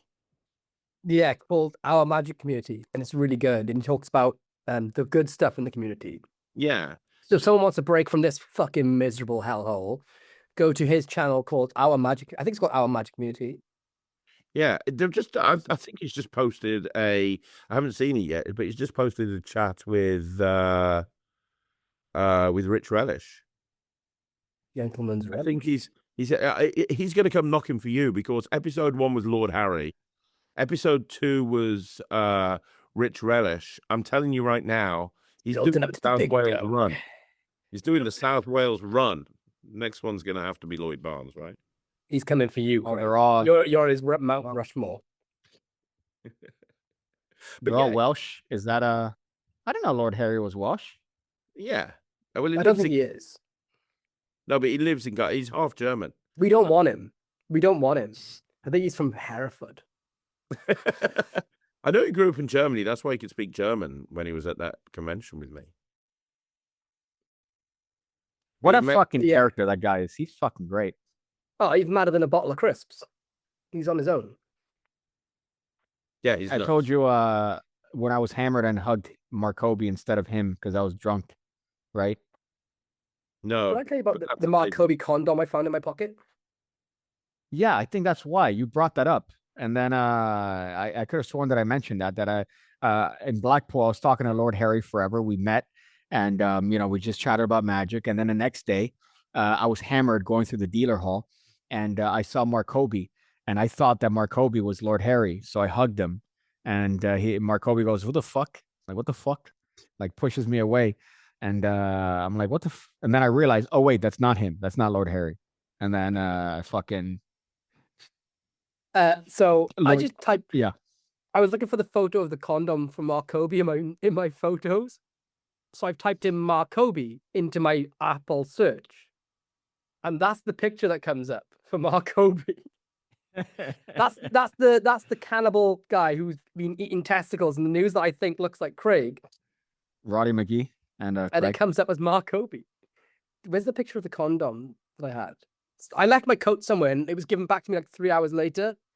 And then about 3 weeks ago, I found a blue condom in there, and I'd snipped. So me and Kaylee are good. But there's a picture of Mark Kobe's face on it, like, and it's hilarious. That's good contraception. Having fucking world Yeah. champion Magic. Fuck, he's great, man. If you ever see his He's posts insane. on like I love how he just does shit badly on purpose and then he completely murders you at the end. Like he'll just fucking stumble fuck through something. And then he's like, well, yeah, you were thinking that I did this. This bit right here kills me. That fucking is one of the best.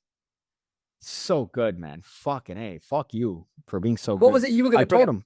Pick it. Oh, go on, sorry. Yeah, you were going to talk about Sydney. What's it to? Well, I was gonna bring up. Well, I didn't want to bring it up, but I guess it's part of the fucking Magic podcast bit that about this thing with Hook.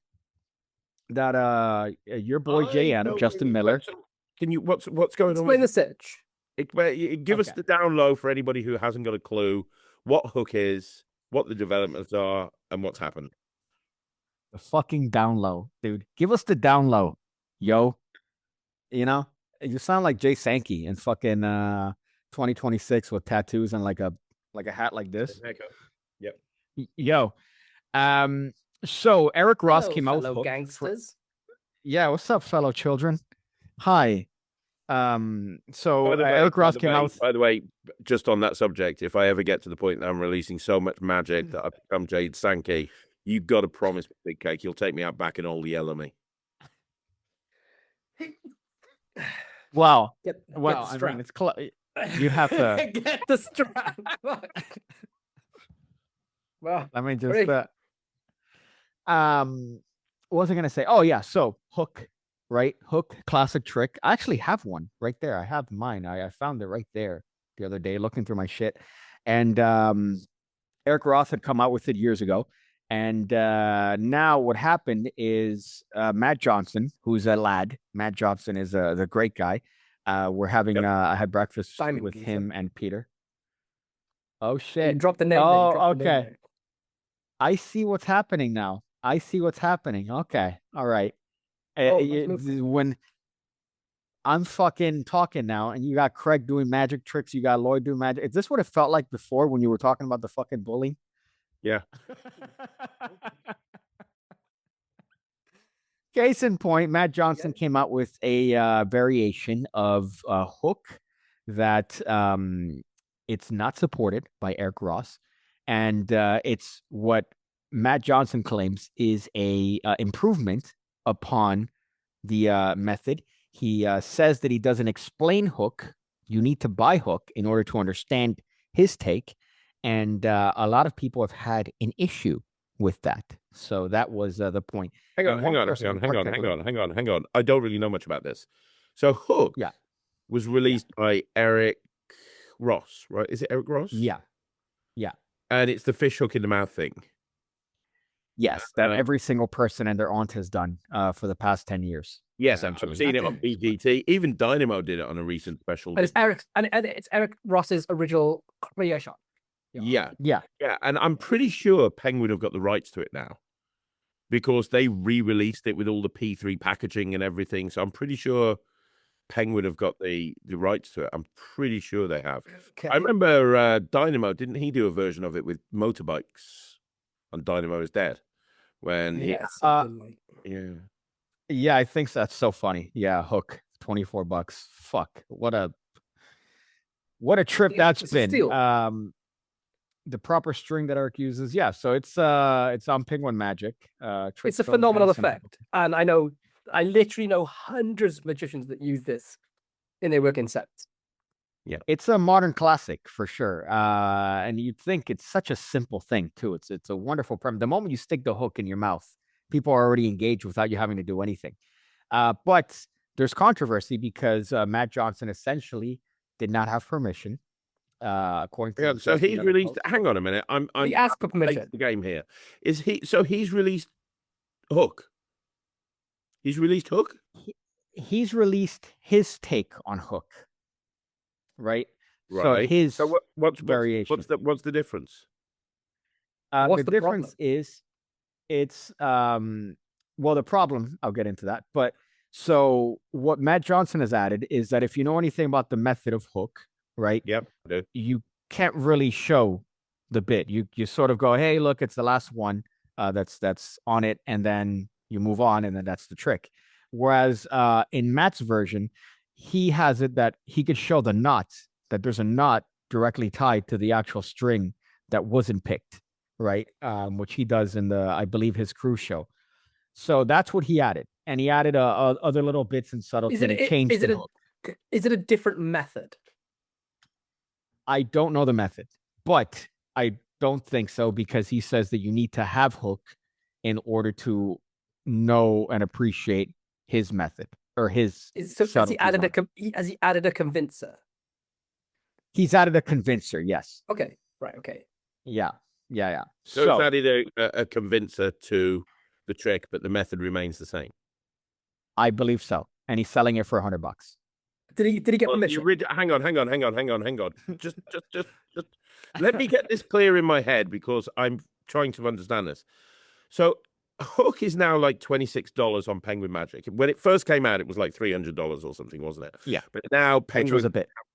But now Penguins sell it, and it's about $26. And for that, you get Eric's original routine. You get all of that. Matt's bringing out his version of Hook. Brought out is the same method, but a convincer to make it look slightly more convincing at the end.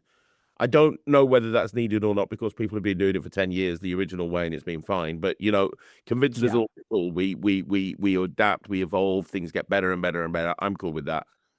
But that's been sold for $100.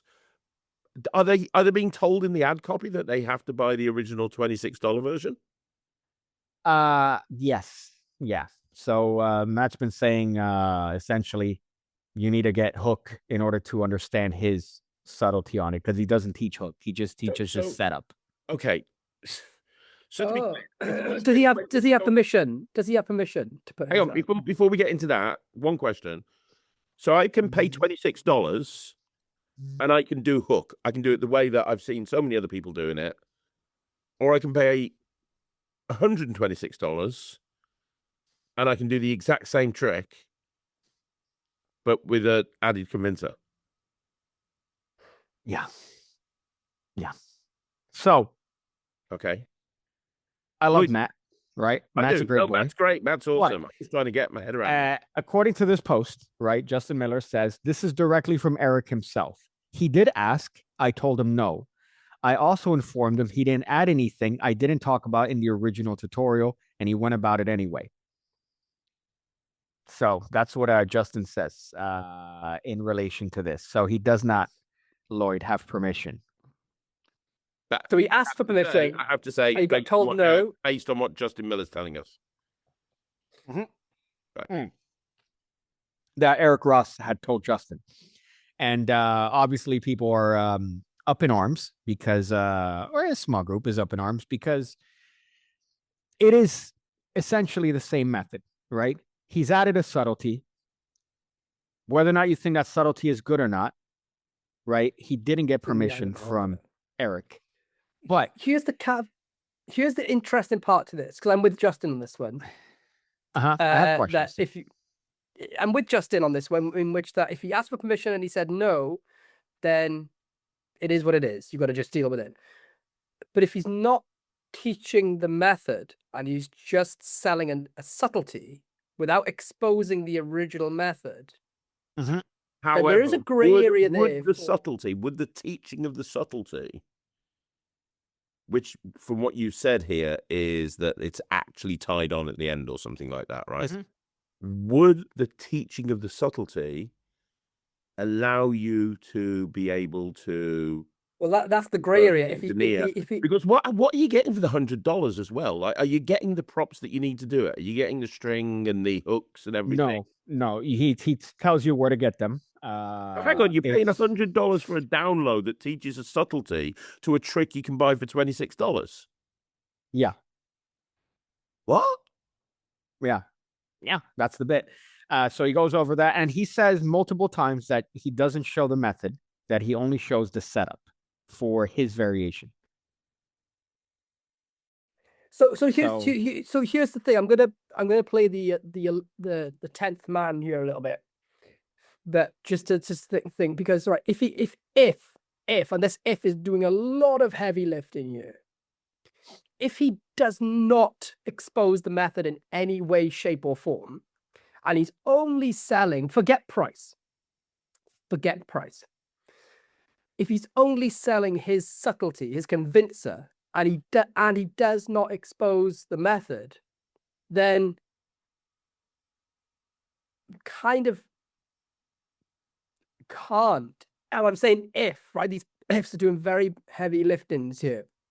Then you kind of can't stop someone selling a convincer if you don't expose the method or the trick, because it's like, hey, I have this idea that hasn't been thought of before, and I'm exclusively selling you this boxed off idea to add to something that already exists. It's like when people, another way of looking at it is in the tech world, right? Somebody comes up with a car. The car doesn't have Bluetooth because it's an old car. So a company like Belkin creates a Bluetooth transmitter that you can plug into your lighter adapter port. That car company can't stop them making that, right? But I'm saying this if is doing some heavy lifting here because I'm going on the assumption that he does not in any way, shape, or form infringe upon the method for Eric. Now, if he does, and he's like, yo, this is Eric Ross's hook effect, this is what it plays out like, blah, blah, blah, blah, blah, and it's not entirely isolated on its own as just purely the convincer, then he's at fault. Then he needs to remove it from sale. Unfortunately, okay. The other thing is to cover price. Yeah, the price is Eric Ross's hook should be $1,000 because I know hundreds of performers that this is an integral part of their show. It's a 10-minute piece in their show. And if he wants to charge $10,000 for it, even people have made careers and defining moments in their careers, I should say, that have probably earned them more money than a lot more money than that. You know, the good ones out there. So the price thing is just subjective, but it's such a good. Any modern day classic could have a high price tag put on it, right? But the question is, if he is teaching Eric's effect in any way, shape, or form, or is he just saying, hey, here's a special type of knot that you can tie that if you know how hook works, then you can do this special knot where you need to. If it's just that's what Matt's been saying. That's what he's been saying. I don't know if that's the case, but then that's the argument that I guess we're sort of getting into here because how the fuck else are you supposed to release something like that? How? Like if you come up with some sort of enhancement, which granted, I do think that that's an enhancement. Because my problem with Hook for all these years is that part. Now, granted, you don't need it because you've seen all these successful performances of it. So it's just a subtlety that aids in the final sort of, showing of that state of the hook being tied on the actual fucking rope itself. In the original Hook, you don't get that. So I do think that this helps the effect tremendously. But how, if you didn't get permission, like I don't understand how you would put it out. Like, how could you put it out? Like, yeah, it's such a gray area one, but I'm leaning more towards Eric's thing, right? Because it's very hard to do it. And unless it is entirely isolated on its own. Mm-hmm. If it's like, look, here's a piece of rope. This is a special knot that I've come up with that can do something. If you know, that makes it better. I think. But I'm just thinking, like, how would you release that? Because in this case, you're gonna shit on somebody, right? People are gonna disagree because they go, all right, yeah, the trick's already been done before. But if you're doing it isolated, is that still like, would that be allowed? Like, what if you have a subtlety for cartoon, for example? Yeah, Right. that's the thing. Yeah, that's kind of that's the argument, isn't it? I've just Googled Matt Johnson hook, and a video came up on Facebook answering questions. And he was answering questions like, what's the difference between this and the original hook? And then I'm looking at a couple of posts on his Facebook page, all of which are AI generated by the looks of it, but whatever. Just saying, go back. Call back. At no point in the video or in any of these posts is he specifically saying you need the original hook. Like this one that he posted 2 days ago. New hook method, only $100. Take Eric Ross's hook to the next level with my brand new method that allows you to show the final string tied to the hook up close. New subtleties, new pro tips and nuances, real world performance touches from my professional repertoire. Includes a PDF tutorial and 5 in-depth tutorial videos available only directly from me. No point is he saying that you need to buy the original hook. Nowhere. So I did see it. I did see it somewhere. Okay, well, I know that it might have been. Yeah. Page? Is there a product page? No, he's saying you need to PM me. I'm just looking at the stuff that he's put on Facebook, which is where he seems to be marketing it only. On before that, the reviews continue to roll in for my new release, a brand new, more convincing method for hook. This one is a game changer. Email me now to get your copy. But at no point, as far as I can see, is he saying you need the original hook. So you disagree completely with this, Craig? I'm not saying I disagree. I'm just finding it very odd. Here's the thing, right? Okay, Matt, I'm not going to say anything negative about Matt. He's a good guy. What I will say is, let's just flip this round a little bit here, and let's talk about somebody who the Magic community love to fucking hate. Okay. Right? Let's just say I did this. And I put out, hey, I'm going to charge you $100 and I'm going to give you my personal subtleties based on real world performances of this trick that literally fucking everybody does. I think I get crucified. I think I get fucking crucified. Well, yes, but I think the difference is that if you do that in a mass scale, and I don't think he's doing that in a mass scale, I think that he's doing it sort of on an individual basis on Facebook. So it's not like he's going to a company. He's saying he sold shit ton. The video I've just watched, he's like, oh, so many people. Yeah. Yeah, distribution doesn't matter. It's whether I'm iffy. Matt's yeah, you're right. Right, he doesn't need the money from this. Yeah. Yeah. Is it worth all this? If it's like, if it's a convincer, and I know it's like, it can add to the effect, although it doesn't need it because people have, we know people have been doing this for years the original way. Like, I don't know. Everyone's different, obviously, and I know Matt's a good person. I met him; he's really sound. For me, I would have if Eric's like, nah, you can't put this out, I'd probably be like, okay, no worries. Do you want to send out an email and include it for free to people? Say, hey, here's an update, a little tip, a little nuance you can chuck in. I'm just so weird, man. Matt Johnson, for a while, didn't Matt Johnson used to be the face of Penguin Magic? I'm sure he was for a little while. He was, before he became a superstar traveling the world, I'm sure he was the face of Penguin Magic. He did a bunch of their videos when O's left and Lazada left, before they kind of went with Eric and Nick. He was there around about the same time. He was the guy. He was there around about the same time as Rick Lax. So there's obviously got a relationship with Penguin. But it's okay. So I guess to make it something real world, right? So let's say, for example, the Void, right? So let's say you came out with this, and then 5 years from now, somebody goes, all right, so here's something that I've come up with, but you need to get the Void because it uses the Void, and I'm selling it for $50, right? But you need the Void. How would you feel about that? Fine. I don't give a fuck. Really? Okay. Because why would I give a fuck about that? Because it's the same shit. It's the same shit. If he's saying you need to get the original, yeah.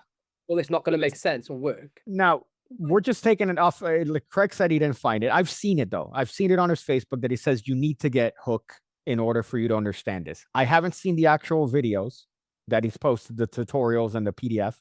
So I don't know if he explains hook, which granted would shit on this my defense of Matt Johnson. But the point here is I think, I mean, fuck, it makes it better. If Justin Miller is to be believed,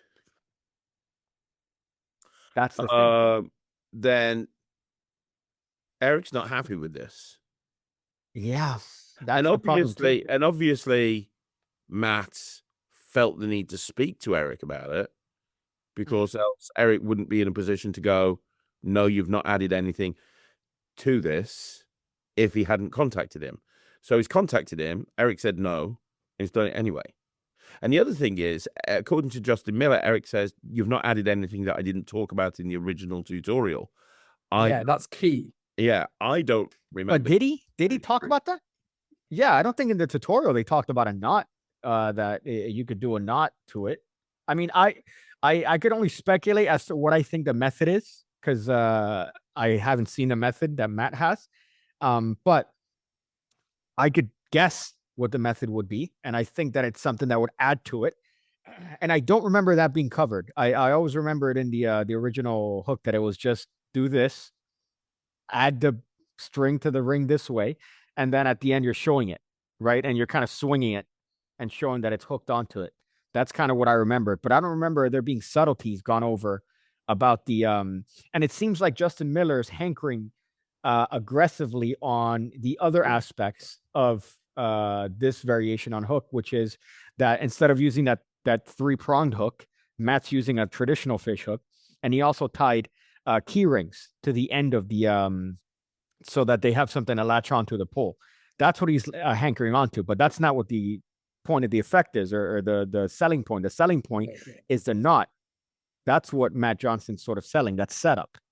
And I've seen someone else in performance use the keyring on the end to bullet fish. Yeah. But that's what the focus of this post seems to be on. He tied rings on the string and changed the design of the hook. Wow, really wrecking havoc creatively there, Johnson, is what he said. So he's not mentioning the main point, which is the fucking knot, which is, I think, what he's selling. He's selling how to tie this knot at the end that you could show the fucking hook on the actual knot, which you couldn't do with the original. And I don't think it's taught in the original. Yeah, like, so I think you put it best with the void reference, or if the difference is, by the way, the difference with void is that, just to be the devil's advocate here, because I am sort of leaning on the Matt Johnson defense train here more so than the defense of the original, that this you have to get this if you want to perform void. Because if you get run-of-the-mill chain with a picture frame on it or whatever the fuck, it's not going to work because of the properties of this one. So think of a different thing. Imagine like Healed and Sealed, right? Okay.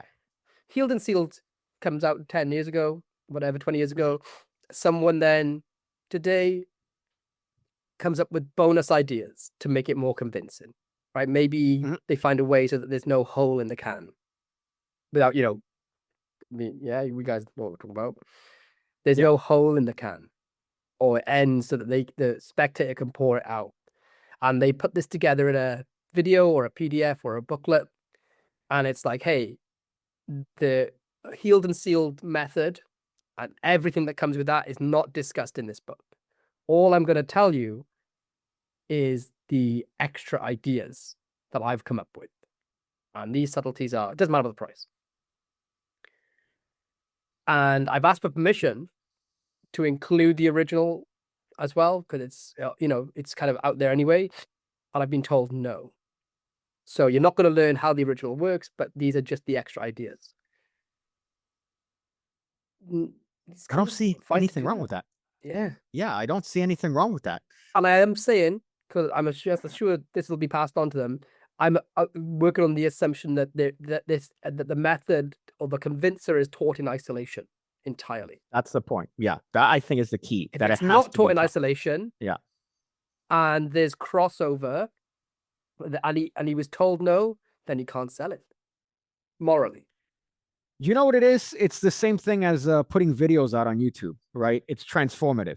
So you can't act as a replacement. So the video is not transformative if it's acting in any way, shape, or form as a replacement for the original. So if you buy this product from Matt Johnson and it works as a replacement for the original hook, then yeah, you're fucked, because that's not right. The guy already made it. You know, you're obviously saying, oh, it's Eric Ross's hook. But if it's transformative and he's only teaching the setup for it and it's an improvement, I mean, fuck. Absolutely. However, the other thing to consider, playing devil's advocate, isn't just whether he can do it, it's the ethics of it. I'm not in terms of Eric giving him permission or not giving him permission, or whether he teaches the method or doesn't teach the method. He's selling. It's $100 to add something to a trick that everybody already does. Are they getting a video or tuition? Huh? Are they getting a video or are they getting tuition? Like, is They're it getting hands-on training? 5 videos apparently, And a PDF. and a PDF. Yeah. So there's a lot of iffiness here.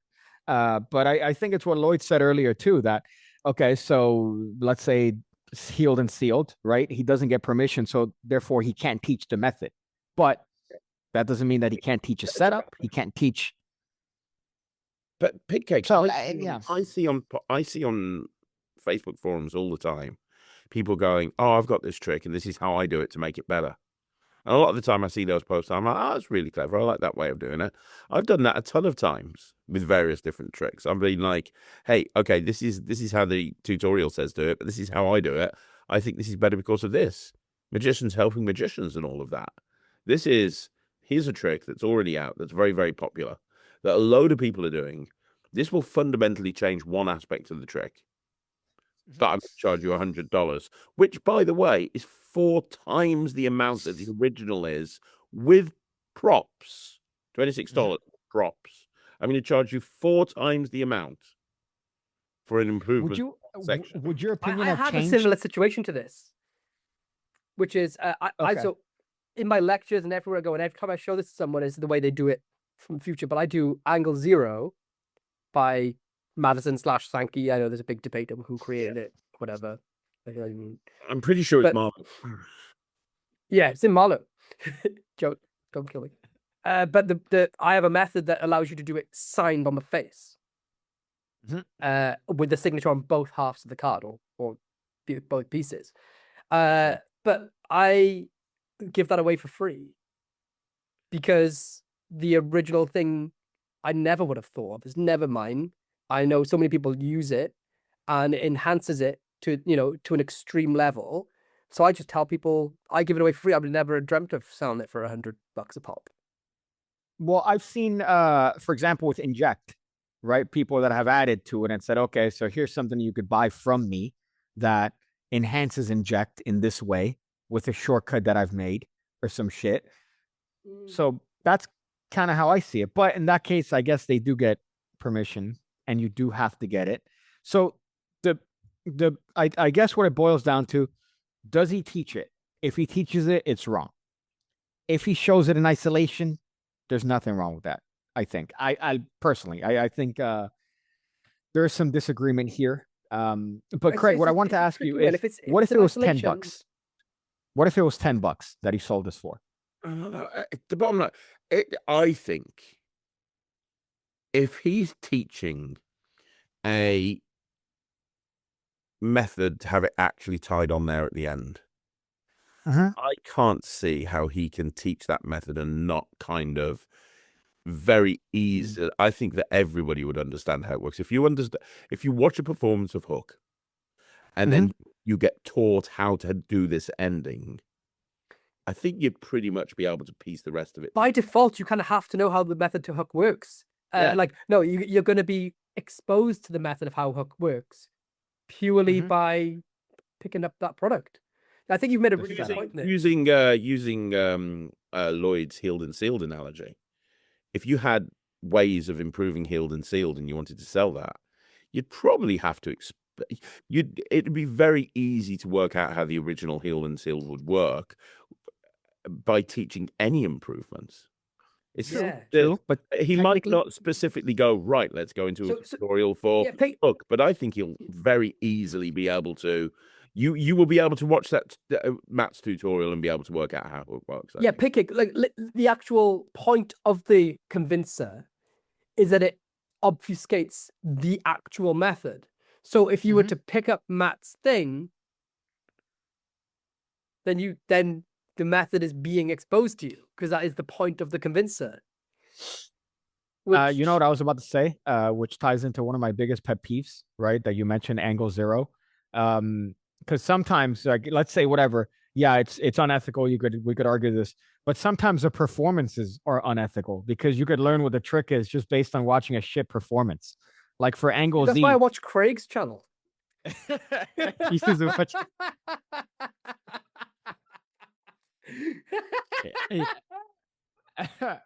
you for the free tutorials, man. It means the world. It saved me so much money.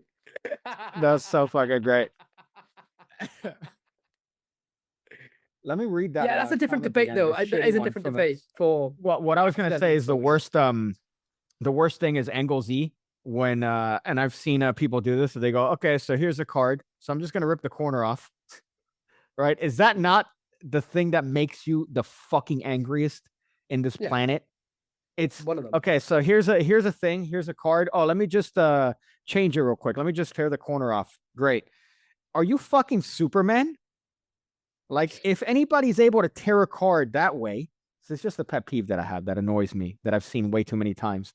That they just go, all right, great. So here's the card. All right, I'm just gonna rip the corner off. And you see him do it with like a dollar bill too. Sankey does that all the time too, by the way. He does that for like a bunch of tricks. I'm just gonna tear the corner, right? Or he just pulls it. Fuck, it's upsetting. But I guess just to have return no to this, blasphemy against Sankey on this podcast. I love Sankey. I want to rub his bald we head. all love Sankey, the little bull Canadian fucker. He's amazing. We all love Sankey. But so that's the beef here, and there's a lot of comments going back and forth. Not back and forth. There's all of them are in support of this concept. Even your boy here, Kobe, had something to say. Lloyd, that he said, yeah, I found it odd that he never mentioned permission in the 500 videos promoting his version. You'd expect that. You'd expect with something like this that it can't be stressed enough that full permission was given shitty. So my boy, I don't know. I'm still on the. I know, I because think you're that it makes tainted it by your better. friendship. Although Well, like I think it makes it better. I think it makes it better. I think it's yeah, a but he better can't fucking teach you without trick. exposing the method. It If can't be taught without exposing the method, right? It can't teach it without exposing the method. And if he's got something that makes it better, why not just say to Eric, hey, here's the method. I love this. Yeah. Yeah. Also, You're right.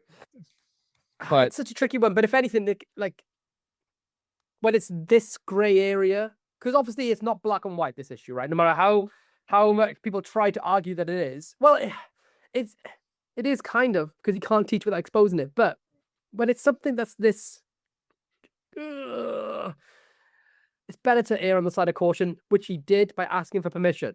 I'm guessing he had this internal conversation, right? Everybody's thinking, well, you know, I'm only adding an extra thing. I'm not selling this, blah, blah, blah. He probably had this internal debate. Okay, best thing to do, err on the side of caution. I'll ask permission, because surely he'll grant it if it's okay. And he's come back and said no. That should it be? I think in this case, I think in this scenario, I would have gone, well. Yeah. He said no. I'll give you one more example. You know the Extractor deck by Alakazam? E2. Yeah. Yeah. So I've got a ton of work on the Extractor deck, like loads of it. Like I've got some stuff that with that thing that no one's ever seen before. If I'd have gone out and I'd have gone, hey, I'm going to charge you $100 and I'm going to give you a 3-hour tutorial on all of the ways that I use the Extractor deck, I think I would have been kicked. I've contacted Peter Nardi and I've said, look, next time I'm up at Alakazam in a couple of months' time, stick me in the studio. I'm going to film all of my ideas for you, and you can include it as an extra tutorial on the download and send it out to everyone who's already got one. Yeah, but not many No. people are as philanthropic. See, on that one again, it's like if someone's Even got for- if someone's got the void and they've got like 50 brand new routines they've created, that's their material. Like I can't take that. Well, in this case, why? I mean, again, Eric has complete right to say whatever he wants, but in that case, why not just say, dude, just give me $20 a sale from each sale that you make? Just give me fucking. The trick has been out long enough that I'm sure the sales are, fucking. It reached this peak, and now it's here, and every once in a while, No, because it's now in the hands of Penguin Magic, and they really yeah, for $25. For $25. Yeah. I reckon, and I've got no evidence of this, but I reckon this is a perennial seller for Penguin. Mhm. I reckon Penguin are doing really well with this. So, but why? I guess that's what I would have done. I would have been like, well, what I would have done was, yeah, go ahead, do it. Fuck it, I don't care.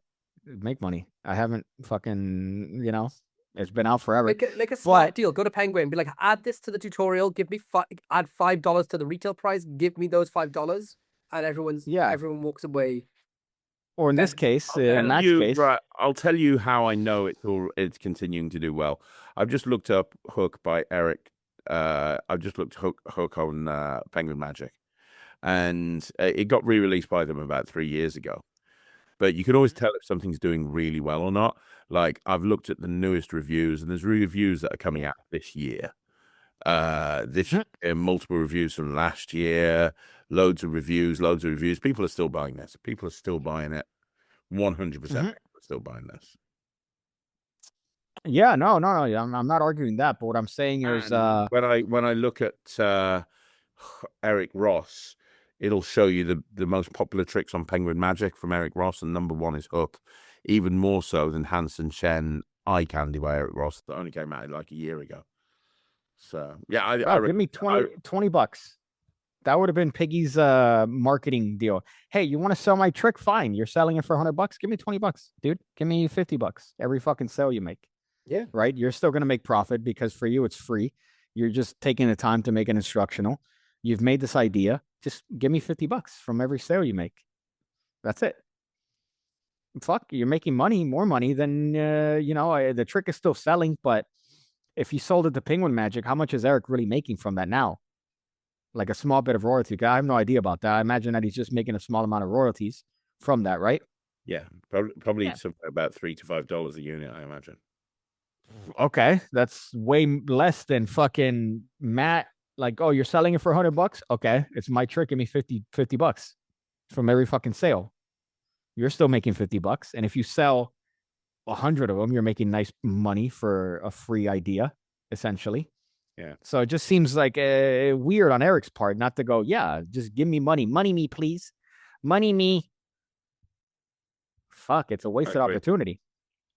But whatever, that's to each their own.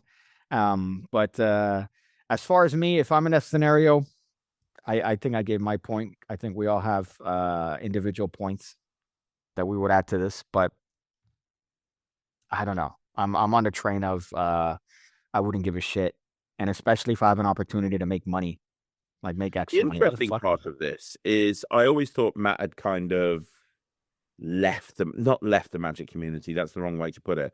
But I always thought his focus was not really selling Magic to magicians anymore. Like, he went through that. He sold a ton of Magic over the years. He was the face of Penguin Magic for a while, and then he got talent. He went on, and I know he's all over the world now, on cruises and so on and so forth.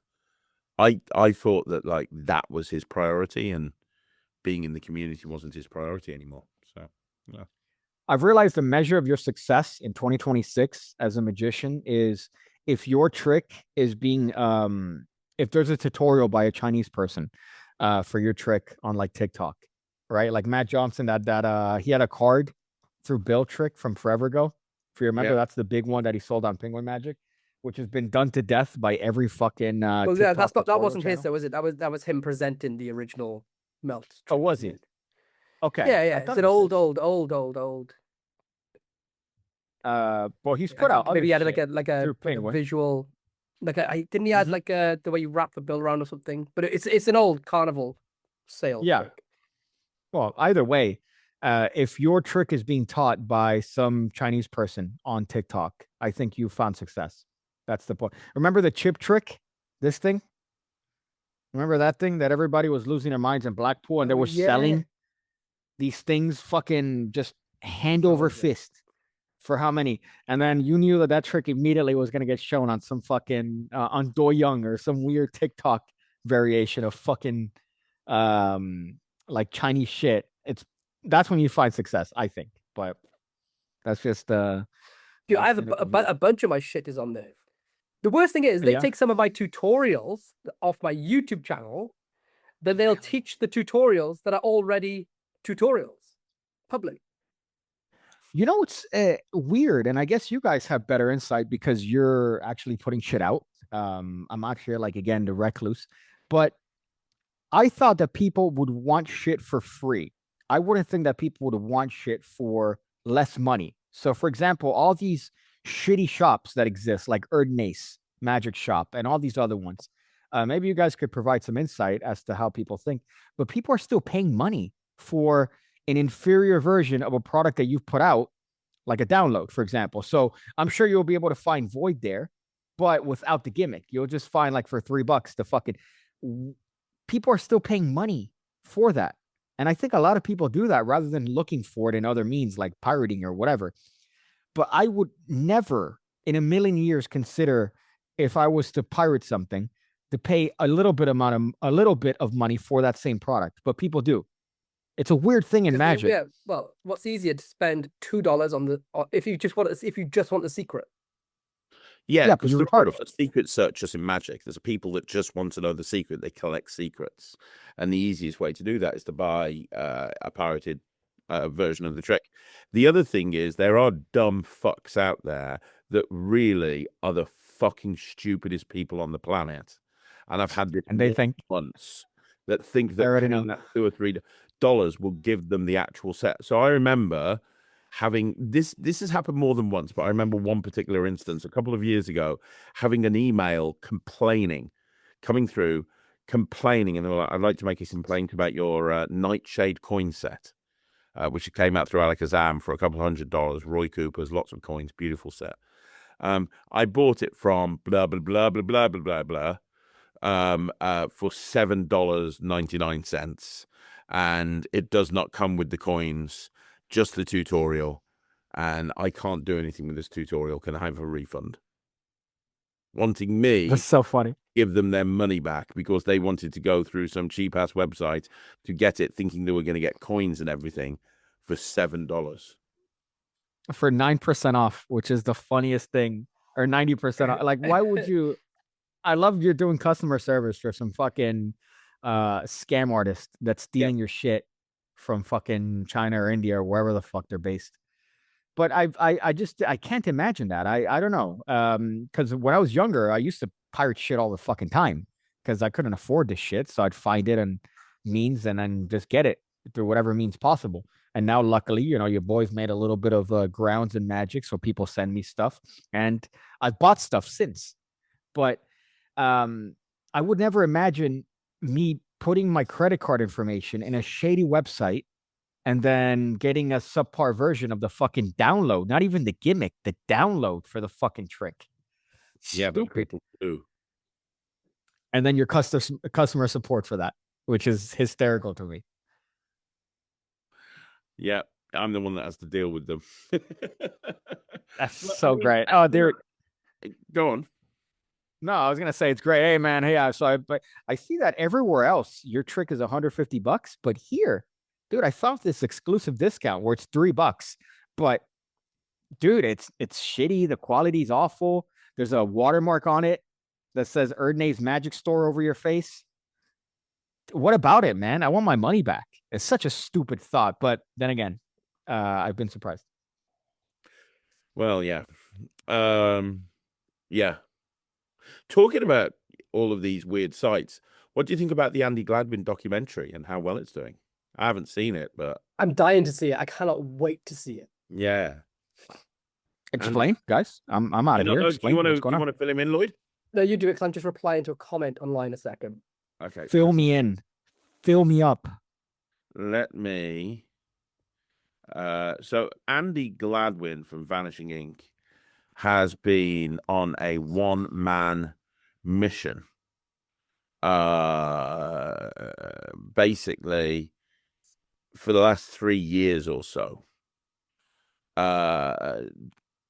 Basically, trying to expose pirates in Magic and all of these dodgy little, all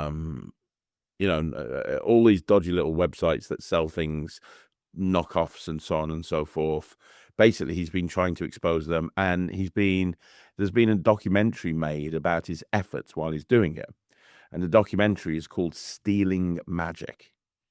And the reviews are coming in. It's just been kind of premiered. The reviews are coming in, and apparently they are doing it's doing really, really well. I'm trying to find something about it because I see it on the website here. Here we go. Oh, so it's a fest. He's actually putting this in festivals. There we go. Someone is stealing the secrets behind magicians' greatest tricks and selling them on illicit websites. Magician Andy Gladwin leads an unlikely team of illusionists on an international caper to track down the culprits.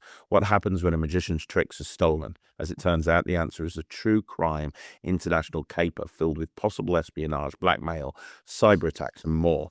Magician Andy Gladwin becomes an unlikely citizen detective for the world of magic when he discovers that an anonymous online source is stealing and selling his fellow illusionists' tricks, taking him down a rabbit hole that sees him and his ragtag crew of justice seekers on an exciting global hunt for answers as they search for the internet pirates ruining their business. This documentary is a surprising ride that fully exemplifies the old adage, the truth is stranger than fiction, and to boot, it's quite entertaining. Fuck. So Yeah. he's going after these websites that remake the shit, right? The ones that are reselling them per se, Here we not go. the ones that are like. This is off his own website. Some directed by Matthew Testa and featuring Penn and Teller, the film blends investigation, road movie momentum, behind the curtain access to what's at stake when the theft of those secrets threaten an art form built on wonder. Okay, yeah, I see the trailer here. Like Erdnase Magic Store is Currently one at that the he, Tribeca Festival. And it's Well, so does he go and does he find who's behind these stores? I don't know. I haven't watched the documentary. I don't, Okay, is that what the blurb says? Because I was. yeah. dissociating. That's so funny that they made an entire documentary on this little like annoyance in the world of magic that he's like, fuck it, I'm gonna find these guys and record it. Yeah, I know, but here's the thing. You call it an annoyance in the world of magic. To Vanishing Inc., who are one of the largest magic shops in the world, this is probably more than an annoyance. This is Yeah, of course. probably thousands and thousands and thousands and thousands of dollars a month. That, Josh Cunts or yeah. Josh could be using that money for more gym equipment. Yeah, he could be Those getting. fucking- Dude, you know how many like lip fillers he's lost out on because of, like I don't think he uses lip fillers. I'm saying he hasn't used lip fillers because of these. I'm kidding. Fuck, I love you, sexy Josh. Stupid, sexy Josh. Well, it's a nuisance on everyone. But who was the magician that was forever ago? They posted like, oh, studying, catching up on my studies, and they posted a picture on their story, and like the story said, "Fucking Erdnase Magic Shop." I had the watermark on the video that they were watching. Who was that? It was like a girl. I'm trying to remember. It was like a chick too. I'm trying to remember who it was that people were like, bro, at least buy the fucking trick. Don't pirate it, you idiot. And it was just a watermark for Erdnase Magic Shop. This happened maybe a year and a half ago or 2 years ago. But it killed me because it's like, bro, come on. It's what a valiant effort to attempt to stop it. I don't know how you're ever going to like if the music industry and the movie industry and the live TV industry can't solve it with their billions behind it. How do you? Yeah, we're fucked. How do you whack-a-mole this shit? You know what I mean? When you not destroy one, they're just gonna pop up again. I go with. I mean, a big part of the thing with my YouTube channel is that like I make so much free. It's not worth pirating my stuff. So that at least then they learn. So at least like they learn it from the authentic source, and then I can, in one sense, like even though YouTube doesn't make a lot of money, but at least then I'm benefiting from like ad revenue and it's fuck all, but you know, at least it's coming to the source. There's no need to go and pirate most of my stuff. And if you notice, like the only stuff that I put out now can't be pirated. And that's the reason I don't teach it for free. It's because I can't fucking give it away for free, like the Vanishing Elephant. I literally cannot give that physical prop away for free, and you cannot pirate that physical prop. So, and anything else, but they'll still put it out. They'll still put it on their website, which is the stupidest thing in the planet. yeah. Because again, if you assume I'm gonna get the gimmick for $3, all right, you're an idiot. And then on top of that, even if you do get the tutorial that you bought for $3, good luck making it, mate. Good luck fucking doing it. Same thing with this thing. Yeah, you downloaded the fucking Void tutorial or whatever the fuck. You can't do it. You're gonna need Void in order to fucking do it. So it's stupid on every level. It's stupid on the people that have the website, and it's stupid on the idiots that buy it. Yeah. Maybe that's the documentary. I should do that one. Like instead of trying to find the people that are putting them out there, I'll find the people that buy it and then interview them and then be like, what are you, dumb? What are you, a moron? What are you, fucking thick? What are you, like that Nightshade guy? I'll find that guy and interview him. And then my documentary will be premiering on, it won't be on the Tribeca. I think Andy's going after the companies that are actually making cheap versions of of the props, not just like sticking a tutorial up there. There is a real problem of people that are taking something that's like having to cost X amount because companies like Penguin and Murphy's have certain, you know, they have to charge a certain amount based on how much it's cost them in R&D and development. Lloyd and wasn't there a store called like 52 China something? Yeah, my friend of mine years ago bought a sponsor's levitation from there for like $150, and I'm like, that's gonna be shit, and it was, and it almost broke his assistant's back. But you know, they make really cheap versions of these things, really cheap versions of these things. Well, you could find them on Alibaba. You could find them on AliExpress. All these like Ali websites, Wish.com, Temu. There's always like, and it's funny because they'll use the marketing, so they'll just take a shitty screenshot of the cover of it.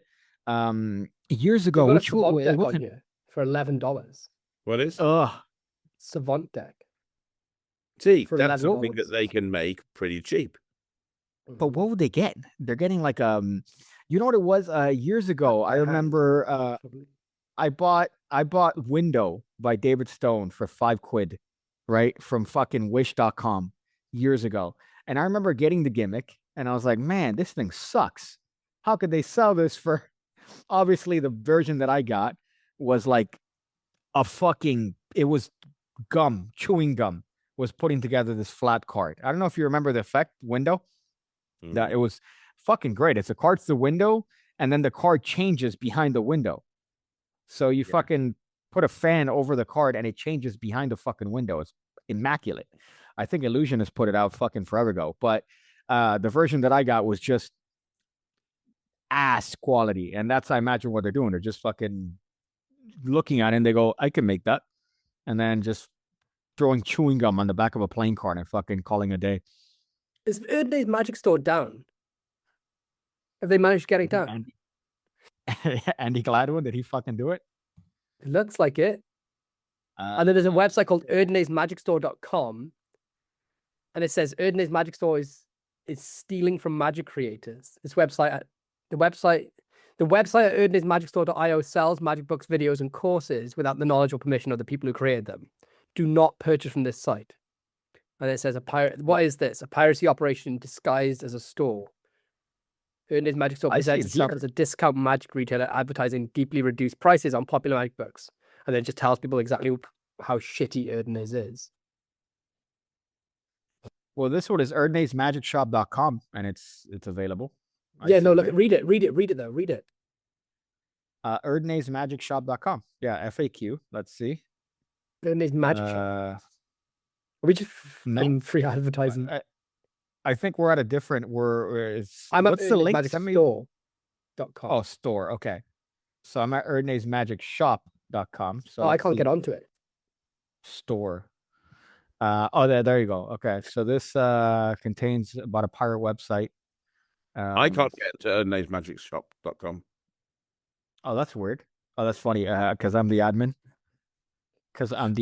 I've been stealing all your shit for the past fucking 20 years. Give me your money.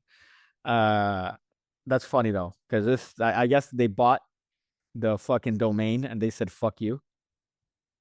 Already bought? ? Don't panic. Do these things now. Change your credit card. Fuck. Buy the content legitimately. That's so funny. But Erdnay's Magic Shop, it's still around, and they're selling aids here. 99 cents for this Blade 2 by Nicholas Lawrence for $1.50. And again, you're not getting the gimmick. You're getting the fucking download, which is so funny. Because here it says, oh, first look, you get the gimmick that has 4 effects. You're not getting that. Units in stock, 10,000. Most files ship within 1 business day after receiving cleared payment. Okay. Again, what help is that going to be if the fucking thing requires a gimmick that is very fucking aggressively made? Like, I don't understand why anybody would even purchase anything on these fucking websites, because you're not getting anything but the download that you still need the fucking gimmick for. Wow. Some people just want the secrets, don't they? Stupid. Yeah, they do. You're an idiot. What are you going to get? Okay, yeah, I got the secret of Void. Great, now I need Void. So I've teased myself. I've blue-balled myself. Well, you've always been of the opinion, haven't you, Lloyd, that if you've got a trick that like people can't make themselves, give the tutorial away for free. Yep. 100%. I've had that opinion for well, I've done it. I started it back at E, giving away the tutorial for the card to bill thing, Iris. But that was also something that people had a lot of contention with in Magic, because they're like, oh, he's exposing it. He's showing how it's done. A layperson's going to find it, which, again, is stupid. Because, okay, let's say they do find it. They found the fucking page to buy it. Okay, it's public. Yeah. If they If found the thing is, if they found a page to buy it, then they know it's not real. Well, another stupid argument, but I just love that that I've heard before of like whenever they've shown these gimmicks that are coming out now with these pads, these impression pads that they usually show the gimmick, that it's a big deal that they're exposing the gimmick. What if the layperson finds it? Well, mate, if they've already found that, you're fucked, because then they found the page with the same exact pad that you're holding on stage. So you're fucked to begin with, even if the video didn't By show. proxy, they know you're not actually reading their mind. Yeah, like Oz, like this whole thing with Oz Perlman now, that they're like, yeah, he's not reading minds. He's using a fake Google page. Fuck. Stupid. I read somewhere that Oz Perlman is doing a Netflix special. Yeah, why wouldn't he? I think that'd be the next logical progression for his fame. What's the? I'm sure I read it on Rory Adams' thing. What's one ahead? I'm pretty sure I did. I'm pretty sure I read it on there. Yeah. It's set to headline a highly anticipated Netflix comedy and mentalism special. There you go. That's what it says. Taped in front of a live audience, this special is designed to be highly interactive, with Perlman performing feats to attempt to read the minds of both the in-person crowd and the viewers watching at home. There you go. So all of the stuff that's been said recently hasn't really affected his career too much, has it? No, as it wouldn't. Regardless, it's stupid, but it's just the way he set it up, which I think is a little bit dumb. He has been honest, saying that I'm lying to you, I'm being a fucking magician, but his issue is that he's using methods that are easily backtrackable, that you could just go back and be like, wait a minute, It was the whole Wikitest problem when David Blaine came out with it years ago, and people were like, "Oh, the magician just used a fake Wikipedia page." I don't know if you remember that sort of Yeah. bit when it came out. So it's the same thing now with this. And I'm sure Greg Rostami's probably fucking losing his marbles because it's like, great, you've made, these articles that have had millions of views talking about fake Google pages. No, but but isn't Inject not working anymore, right? I think it is. It's back up? I'm always. It's back up again now. Yeah. That's so funny. It's always up and down now because it was a whole snitch situation with that, wasn't it? Yeah. Yeah. With Inject. It's Yeah, like they got Put him to Google. Yeah, somebody got caught and they're like, but he's doing it. And then Google's like, wait, what the fuck? Is that what happened? All right. Yeah, I think so. Greg, yeah, that's what happened. Somebody had come up with a version of a fake Google page, and then Google said, hey, fuck you, take that down. And then they said, hey, but he's doing it. And then Greg's like this. But also as well, when it went down and they couldn't get it back up, didn't somebody just replicate it and charge $300 for it? Did you hear about that? No, I thought you were doing a fucking hook bit. No. So it went down, and there's a version called Goo, and it's $300, and it can do what what Inject does, but the guy uses better methods to keep it open and up. Who came out with that? Illuminati Magic? I don't know who it was, but yeah, it's just it's a more apparently a more reliable server. Wow. It's not Peaksmith, it's Peak Pete. It's not what are the Turner? Yeah, what the fuck is the die, the mental die, right? The one that you could see based on where the direction, what's it called? Oh, Unverdi die. Yeah, it's not that. It's fucking just come up with some shitty name and then we'll just remake it for cheaper. I love it. I love that motto, dude. But in Magic, is that really I don't know if you guys pay too much attention to that whole beef when like printers and shit were becoming popular. That I know, for example, Illusionary, right? Mustafa, my boy, he had his printer, and then a whole bunch of other beef with other people. But I think in Magic, it's becoming sort of harder and harder to come up with technology that's unique because they're all doing the same shit. Isn't it? Well, they're finding just new ways to use technology that's available now and incorporate Magic into it, but everyone's going to do that. So it's kind of no way for you to say, okay, here's a product that I'm coming out with. I'm the only one coming out with it because, in a month, you're going to have 19 versions of the same fucking trick. Yeah. Yeah, some people think they have to release something. If it's already been done, it's been done. The issue arising with tech stuff is that in Magic, it's very obvious about like method stealing. You shouldn't steal a method. But with tech stuff, there can be inferior versions of the same idea out or the same technology. I shouldn't say idea. So somebody was to try and make like Illusionary is the best printers that are out there, right? Mm-hmm. And then you can't stop other people making printers, but yeah, I don't know. Yeah, it's a tricky one. Because the technology's there, it's available, right? It's fucking available. Yeah. It's there and present. So all you're doing is it's a gray area, isn't it? It's like, okay, I've got this printer that's going to be used for Magic, which is great, but it's like, well, can nobody else make a printer now? Because printers have been around for years. Like, I remember the first time I heard someone talking about a printer being used in Magic, it was Noel Coulter, way before Trick Trick Boom. And he was going around conventions, and he had a printer in his wallet, was getting somebody to think of a celebrity, and he was printing it off, and he was just using just an everyday pocket printer that you can get. wild.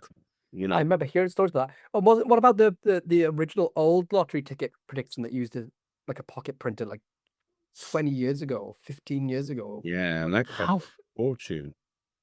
Dude, how funny is that shit? I get fucked my back sneezing.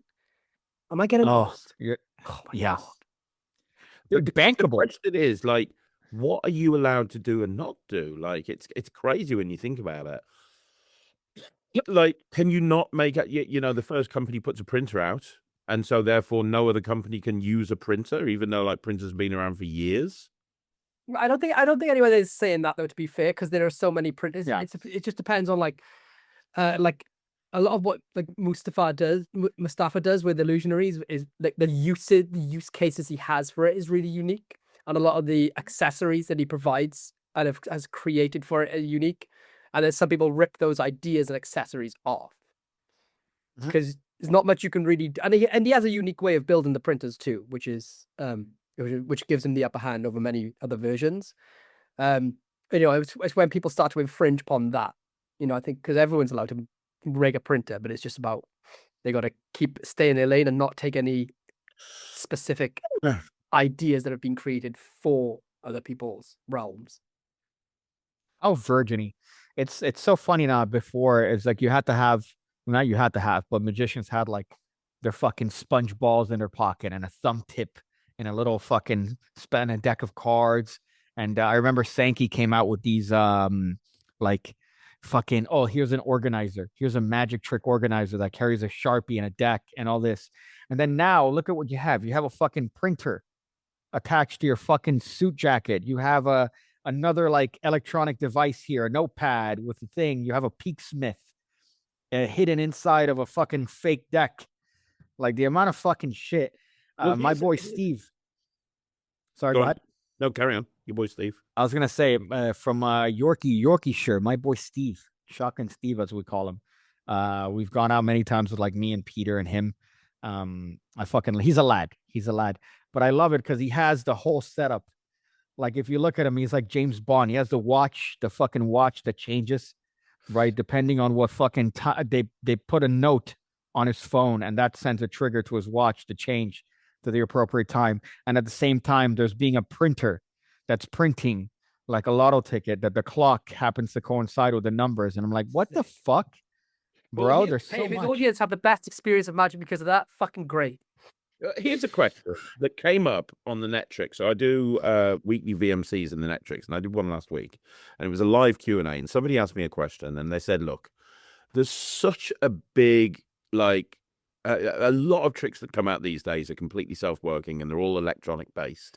And even the tricks that aren't electronic, a lot of the tricks that come out, one of the biggest selling points these days is completely self-working, no skill required. You can do it anytime, anywhere. And even the ones that maybe have a bit of skill, there's always a self-working version. And their question was, do you think that like there is less of an emphasis these days on skill?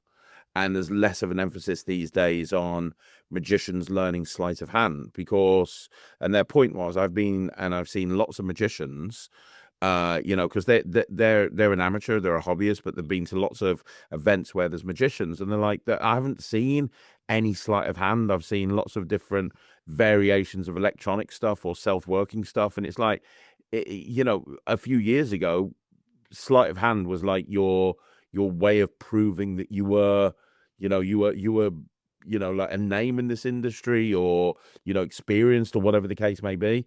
Is that less of a thing now than ever before? Does it not matter? Does technical skill and sleight of hand not matter? Is it all about performance? Can somebody come in with no ability? Yeah, I think so. I think it doesn't matter. There's only one thing that matters, and that's the end point. Which is I don't know what conventions they're going to, by the way. Sorry, I don't know what conventions where they're not like with people showing sleight of hand. Every single gathering of magicians. No, I don't think it's just fucking... They work in a company, so they get invited to a lot of corporate events, and they've seen magicians performing at corporate events, and a lot of the emphasis of the stuff they're doing is completely self-working, and there's I think is what they meant, not so much about going to conventions. Okay. All right. Yeah, I think. Sorry, Lloyd, go ahead. No, go on, carry on. No, what I was just going to mention that if the effect is still there and present, and you're not taken away from the effect by using these fucking things, right? Yeah, it's less emphasis on traditional sleight of hand methods that you might have seen done in like like name and place routines and all this other shit. But if you could get to the effect clearer, there's nothing wrong with it. There's also, I'd actually go further. that, and I've always, if any of followed me, however long, I don't think you should be showing that you have sleight of hand ability at all. I think that means you're not doing it right. If you shouldn't showcase to create the illusion of magic anyway. Any showcasing that you have fast fingers or dexterity beyond the average person, that's why doing magic in the hands of the spectator is so much more powerful, because I couldn't have been you. I have no ability to cheat. I have no ability to use sleight of hand. It's in your hands. Credit crunch. Yeah. I agree in some ways, but I massively disagree, purely based on going to gigs and performing in gigs. When I go to, especially events where people are pissed up, like military bases or corporates where they've had a few drinks and stuff like that, you walk over and you go, I'm a magician. Oh, great. Show me some sleight of hand, mate. I want to see some, you get that an awful lot at events that I go to. Yeah, but you don't have to show them, they want to see magic. They want to see something flashy and impressive. You don't have to show them sleight of hand. Anything to establish yourself as a magician. You could do a fucking Acme hole trick, or fucking anything that's quick and instant to get their attention. That's going to establish you. You don't have to show sleight of hand. My problem's always been that the moment you show sleight of hand, often then you've given the audience a method for all of the things that you do. And once they've decided upon that you have very fast hands, it does not matter how clever the rest of your methods are. They will attribute that to what you've done. I've said this and I blew in the face. It doesn't matter if they guess the right or the wrong method. If they think you're using a certain method, they're right, because it doesn't matter to them in their eyes. So that's why I've always been a huge proponent of not only not showing off sleight of hand, but also fumbling with my deck and trying to place it into their hands as much as possible. I can still establish myself as a professional magician, but I just don't want to show. I just don't want to give them any false excuse for a method.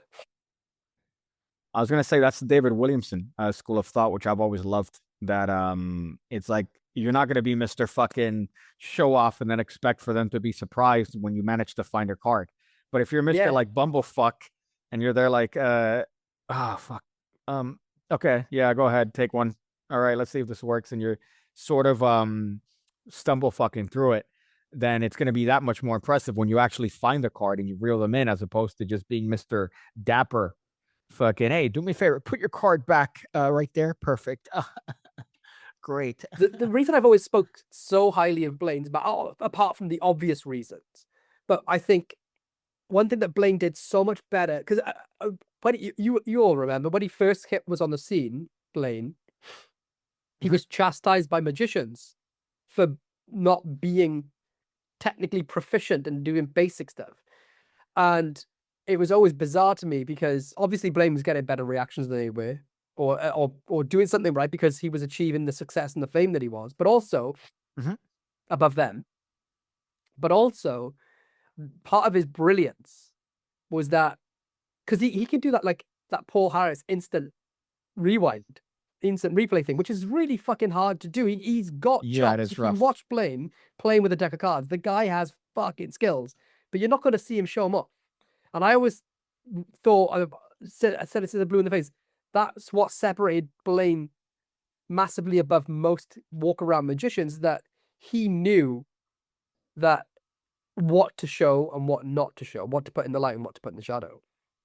It's iceberg effect, right? Like you don't... And the less you can give your audience to either unravel or to turn into a knot, then the more powerful your magic.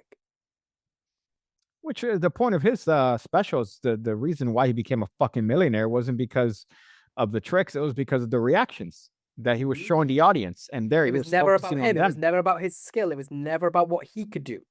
It was always about the end point. Yeah, so, yeah. And that first special was just it's funny because I always wondered who came first, right? Because you saw all the tricks that he put out were not essentially thank you. I appreciate that. Fucker. But what I'm saying is, like, as far as the stuff that he presented on that first Street Magic special, it was all store-bought tricks. But maybe because I got into the Magic game during that time period, that I don't know if Magic stores exclusively showed the items that he had on that special after him, or if that was just the shit that they had before, because the Coin Bite, the rising deck, the invisible deck. Those were always like the staples of whenever you went to a magic shop. It's the first things they showed you.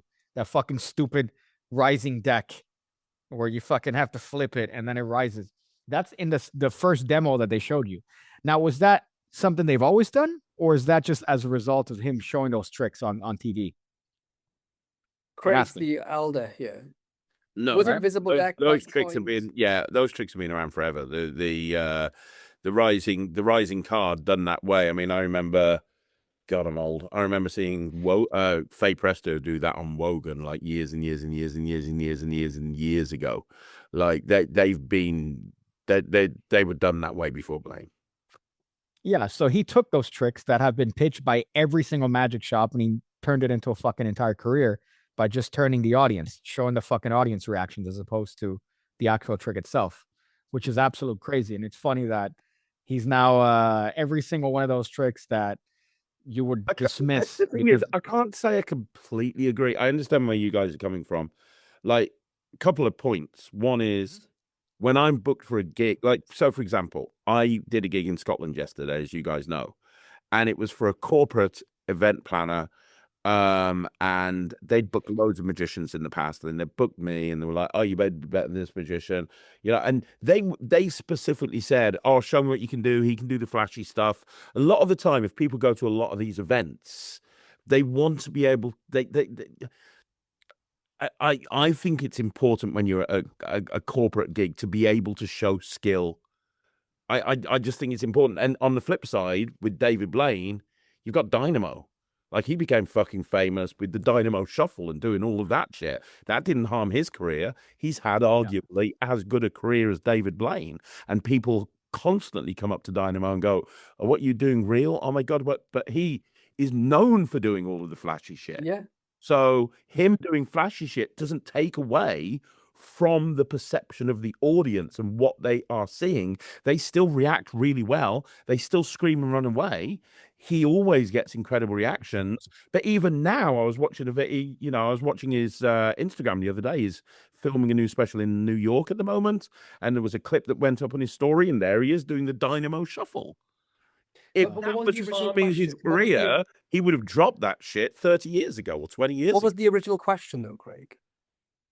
Do you think, I can't even remember now. Do you think that it was about, do you need sleight of hand? Do you think that there's less of an emphasis these days on sleight of hand than ever before with the tricks that are coming out? Do you think that was the question, wasn't it? Something along those lines. Well, is there less of an emphasis, or is sleight of hand as important? Is it important, or is there less interest? Is that the question? Which of those two I questions? suppose both questions are valid. Is it important? No, I don't think it's important. I think it very much depends. And the reason I say that is because you've always said to me, "Oh, Craig, you can sit there and you can come up with 15 different uses for this thing." And I've made a career for myself as a creator in this industry for companies to come to me and say, "Here's the thing, give us 10 tricks with it." The reason I'm able to do that is because I have a very extensive knowledge of sleight of hand. Yeah. I've studied it for 30 years. And there's moves that I've never used in my career that I'll look at and I'll go, "You know what? This move is perfect for this thing." And the more skill that you have, the more sleight of hand you're able to do, the more whatever it is, then the more you're able to take something. In your case, yeah. In my case, what I tend to create, I've got a bit of sleight of hand ability. I'm not very good, but I've got something. But in my case, what I create, I tend to create new methods and principles or gimmicks, which essentially, aside from the basics, don't need any sleight of hand, right? They use science-based stuff. Sometimes it's chemical, sometimes it's to do with light or mechanical engineering type things. Sometimes it's just a mental principle, right? Or a visual optical principle. Then, that's what interests me, and that's why I say, is it important? No, it's not important. It's helpful. It can give you extra. It can open extra gateways, like for you, where you can create an extra 100 routines for something. But does somebody need it? I strongly not advocate, but I strongly can argue that you don't need it at all. to become a known creator, a well-respected performer. I'll give you a another example of successful how. entertainer. I'll give you another example of something that you've said to me in the past that actually happened to me in Scotland. So I was at this event yesterday, and Thomas was with me. And Thomas has been into magic for massively less time than me. He's only been in it for 5 years. And before the people came in, she was one of the organizers. She was like, I've seen a load of magicians. Show me a trick. And he started to, he was going to do Colomonte. He was going to do Chicago Opener because he had it set up. So he started to go into Chicago Opener. And when he got to the point that the odd back card was in the deck and he did a double turnover, and his double turner's really good, by the way. She said, oh, you've turned 2 cards over as 1. And then she's like, give me the deck. I want to look at the deck. So he copped a card off the bottom because he was set for something else. And she's like, oh, it's in his hand. And she and she was like, oh, no, you got to be quicker to catch me. And then she was like, give him the deck. Let me. And I was like, right, I'll show you a trick. And I went into an ambitious card, but I could tell she knew a bit about magic. But I was just using stuff like Herman passes and classic passes and bottom deals and stuff. I was doing stuff that that doesn't make you a point. No clue. And she was like, "Oh my God, I've seen lots of magicians. You're the only person I've not been able to spot." And it wasn't because I was better. I'm not. It's just because I could see. But that's a bad argument. Fundamental knowledge of certain basic moves, and I was able to go, I'm going to extract from my knowledge base this move and this move and this move. Which so I think that situation was handled terrible, really bad, and I don't think that makes the argument, because we're not arguing over whether it's important or not. Tom basically performed badly.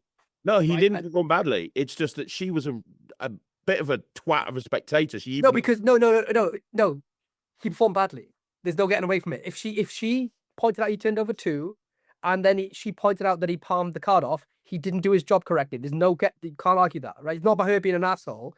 And then you coming in and doing better sleight of hand than him is not a good argument. And in that situation, I would have done something that has no explanation by sleight of hand. If she wanted to see some magic and she was used to it, then the first thing I would have done is be like, right, whatever I'm doing now is absolutely going to use no sleight of hand, and it's going to be an effect that she cannot trace.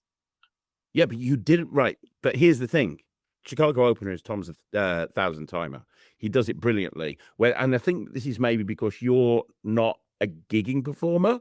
When you have someone come over to you and it's before the gig and you're like, hey, show me a trick, you want to impress them. He went into his 1,000 timer. He didn't know she was a bit of a knob at that point. He went into his 1,000 timer, absolutely correctly the right thing to do. And at that point then, that's when she was like, oh, I've seen this. And it all happened in about 15 seconds. He did nothing wrong. I saw his double lift. It was brilliant. I saw his call. But if she caught him palming, like the best palmers in the world wouldn't have been caught. You look like Giancarlo Scalia. Someone like that who I was there. But then I'm going to disagree on that to say to her, I would be like, right, if that's the type of attitude she is, yeah, I could do sleight of hand and make it flawless and make sure she doesn't spot the method. But I would have just taken the rug from under her and showed her some magic where she's just like, what the fuck was that? But again, in the environment you're in, there's no tables. It's just you and her. You've got literally a minute before people start walking in. There's no time to do really, stuff that's going to Big Kate, this is Penguin Magic 4-time Creator of the Year. Yeah. Just saying. And also someone that's performed at thousands of events. And, I know what I need to do to win an audience member over. I'm sure you won her over. There's certain shit that I'm good at. There's certain stuff I'm not very good at, and I'll openly admit I'm shit at a lot of stuff. But when it comes to making sure that a client is I would have just done it completely differently. That's what I was saying. And that's an interesting fundamental difference. Like I make certain decisions as a performer that I know you would fucking hate. Yeah, I know you would. But it's because of the environment I perform in. I perform professionally, hit and run magic. There's no time to build up like connections. It's easy for me to sit here and say what I would have done in a hypothetical sense. I just know from experiences I've had like that in the past when people have said, "Oh, it's sleight of hand." I don't know what you're doing, but I know it's sleight of hand. I've always gone, yep. But then gone. Yeah, I get that. But I had like a minute until she came in the room. She handed me the deck. She took the deck off Thomas and she went, "Go on. You show me a trick." People were coming in through the front door. I'm like, right, okay, I've only got a few seconds to do something here. I can see that people are coming in. I've got no tables. I've got no time to really kind of build anything good up. She's given me a deck. My go-to in this situation would have been something with coins or keys, because that's what I fucking do. I think she'd give me a deck of cards. I had like a minute. And if I went back and did it again, I'd do exactly the same thing. You had keys on you? In my pocket, yeah. Oh man, you come on, as if you would have just smashed a fanny off with some of your key work. Well, I would have done, yeah. But she gave me a deck, and I didn't want to go, well, I could use this, but let me show you something with this. I wanted, again, we didn't have very much time at all. But the thing is, when you're performing at a gig and there's like hundreds of people there, there's a million different factors you're taking into consideration. You've got to be very quick thinking. You've got to think quickly, and you've got to make certain decisions. And this is why I've always said being a professional magician is not the best thing in the world, because here's the thing: as a professional, as an amateur or a hobbyist or somebody who doesn't perform professionally, you can perform whatever the fuck magic you want to perform. You can sit down with people, you can perform the type of magic that you love, you can perform the type. I don't have that luxury. Some of my favorite magic in the world is really complex, complicated coin magic. I can never do that in a gigging situation because I've got people in every single fucking direction. I fucking hate with a passion Ambitious Card. But you know what? I crack it out almost every gig at least once because I just know it's going to fucking work. And I feel like a little bit of a bitch inside, but I know that in that environment, in that situation, at that point, that's going to work. And you lose all artistic integrity when you become a professional magician because you have to make decisions on what you will or won't do, not based on what you love, but based on what you know will work in that given situation. And that's why, a lot of professional magicians will jump on their high horse and say, well, I'm a professional, I'm better than you. I will always shout from the rooftops that some of the best magicians in the world are amateurs and hobbyists, and that's because they get to do what they want to do. They don't have the environment or the audience dictating their choice of material. They get to do whatever they want to do, and I think that all I'm saying is that, like, in that situation, whatever the challenge was, I would have, like, for example, one of my 10,000 hour tricks, and I've done this in the past in the same situation, is if she'd come up to me and be like, right, that guy flashed, he's using like a hand, Monkey Boy perform. I'm like, okay, I want to show you magic.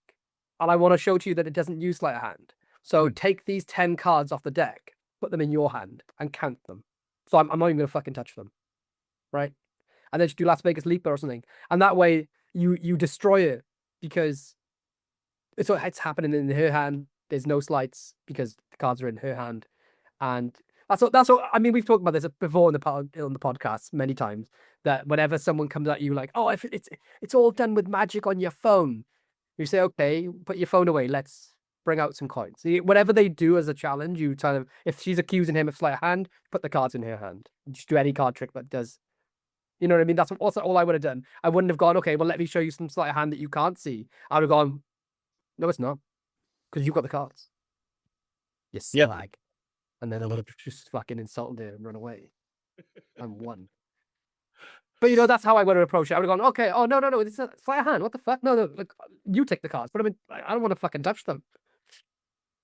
Because then it kind of like it sort of, that's when you sort of like take the rug from under them. Yeah, I mean, she had a drink in her hand, and there's no tables nearby, and there's just, there's. And she was naked, rubbing herself in butter, and she was going to it's just there's a million different things. We were in Glasgow. Consideration when she was of age. What a cunt, though. What is that, man? Oh, I see what you did. You lifted 2 cards, and now you have a card in your hand because you saw that. My thoughts on that is that, because I've had that happen to me. I've spoken about it in one of the recent podcasts we did. They're right. They're right. You can't argue. They're fucking right. I think his mistake was that I remember you telling a story on a recent podcast where that exact same thing happened to you, where somebody said turning over 2 cards, and you continued with the cards, and you told me you continued to do non-double lift style stuff. So exactly, that is exactly the point. But that's when what she accused him. No, she accused him of doing sleight of hand, right? So then you went and did sleight of hand, but just that didn't flash, correct? Yeah. What happened to me was he accused me of doing double lifts. So then I never did a double lift. What happened with you and Tom is he did sleight of hand, and then you did better sleight of hand. So my point is exactly when I was accused of using doubles, I never did a double again to that participant. And the same thing, if she had accused Pig Cake of doing sleight of hand, I would not have done sleight of hand. I'd be like, okay, now you're going to have the cards. Yeah, That's what I always do. I think this bitch knew what a double lift was based on the context of that Chicago opener trick. But had you done any other bit with a double lift, I don't think she would have fucking known, because it's a very common trick now. Apparently, that a Chicago opener, it's 40 million views, I think, on YouTube, the best card trick in the world. So it's one of those tricks that I've reached, I think, the lay people in terms of, oh yeah, I know how it's done. You just lift 2 cards. But you could do any other bit that involves a double lift and they won't fucking know anything. It's the funniest thing. The problem is that you took Tom instead of Nemed. Because Nemed would have fucking cunt punted that woman out the door. I'm not gonna have anything said against Tom. I'm joking. I love Tom. Really. He still owes me £100, but I love Tom. But you said he did an immaculate double lift. You said that he did an immaculate double lift. Very good. She just knew, and she used the word double flip. She knew a bit. I think she's seen it. So I think she knew that trick. I think she knew that trick in particular, the context of that one. But it's funny how you could still fuck with them completely, despite them only knowing that. Like, they know how to make a silk vanish, right? But they don't know that you can make a bill vanish. So they'll know, oh yeah, I know that you have a fake thumb for the silk, but they don't know that you have a fake thumb for the fucking dollar bill. Like, it's a weird logic in a layperson's head, but it's so funny to see, because I'm sure you could have done any trick with a double lift that's like different from that Chicago opener, and she would have been blown away, I'm sure. Yep. But again, I'm not sure in that particular scenario, but still annoying. Just a fucking lovely. Tell her just say, if she said, I see you do a double flip, say nope. No way, baby. No, not me. Yeah, right? I don't know what you're talking about. Oh, what? Oh, what double flip? What is that? What, do you want to? Is that a shot?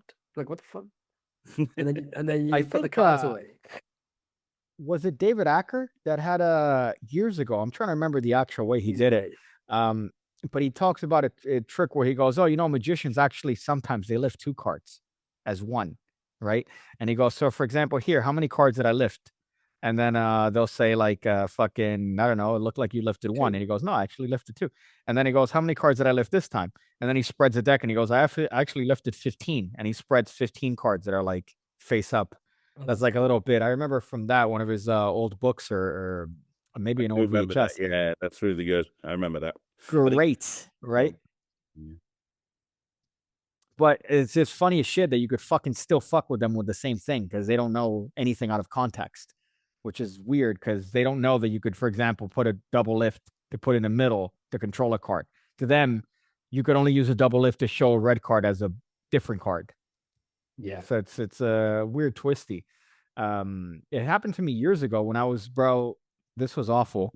Obviously in high school, your boy would carry around magic books, right? I had in my in my backpack, I had Expert Card Technique, right? And I had it and I would read it, and I was that guy.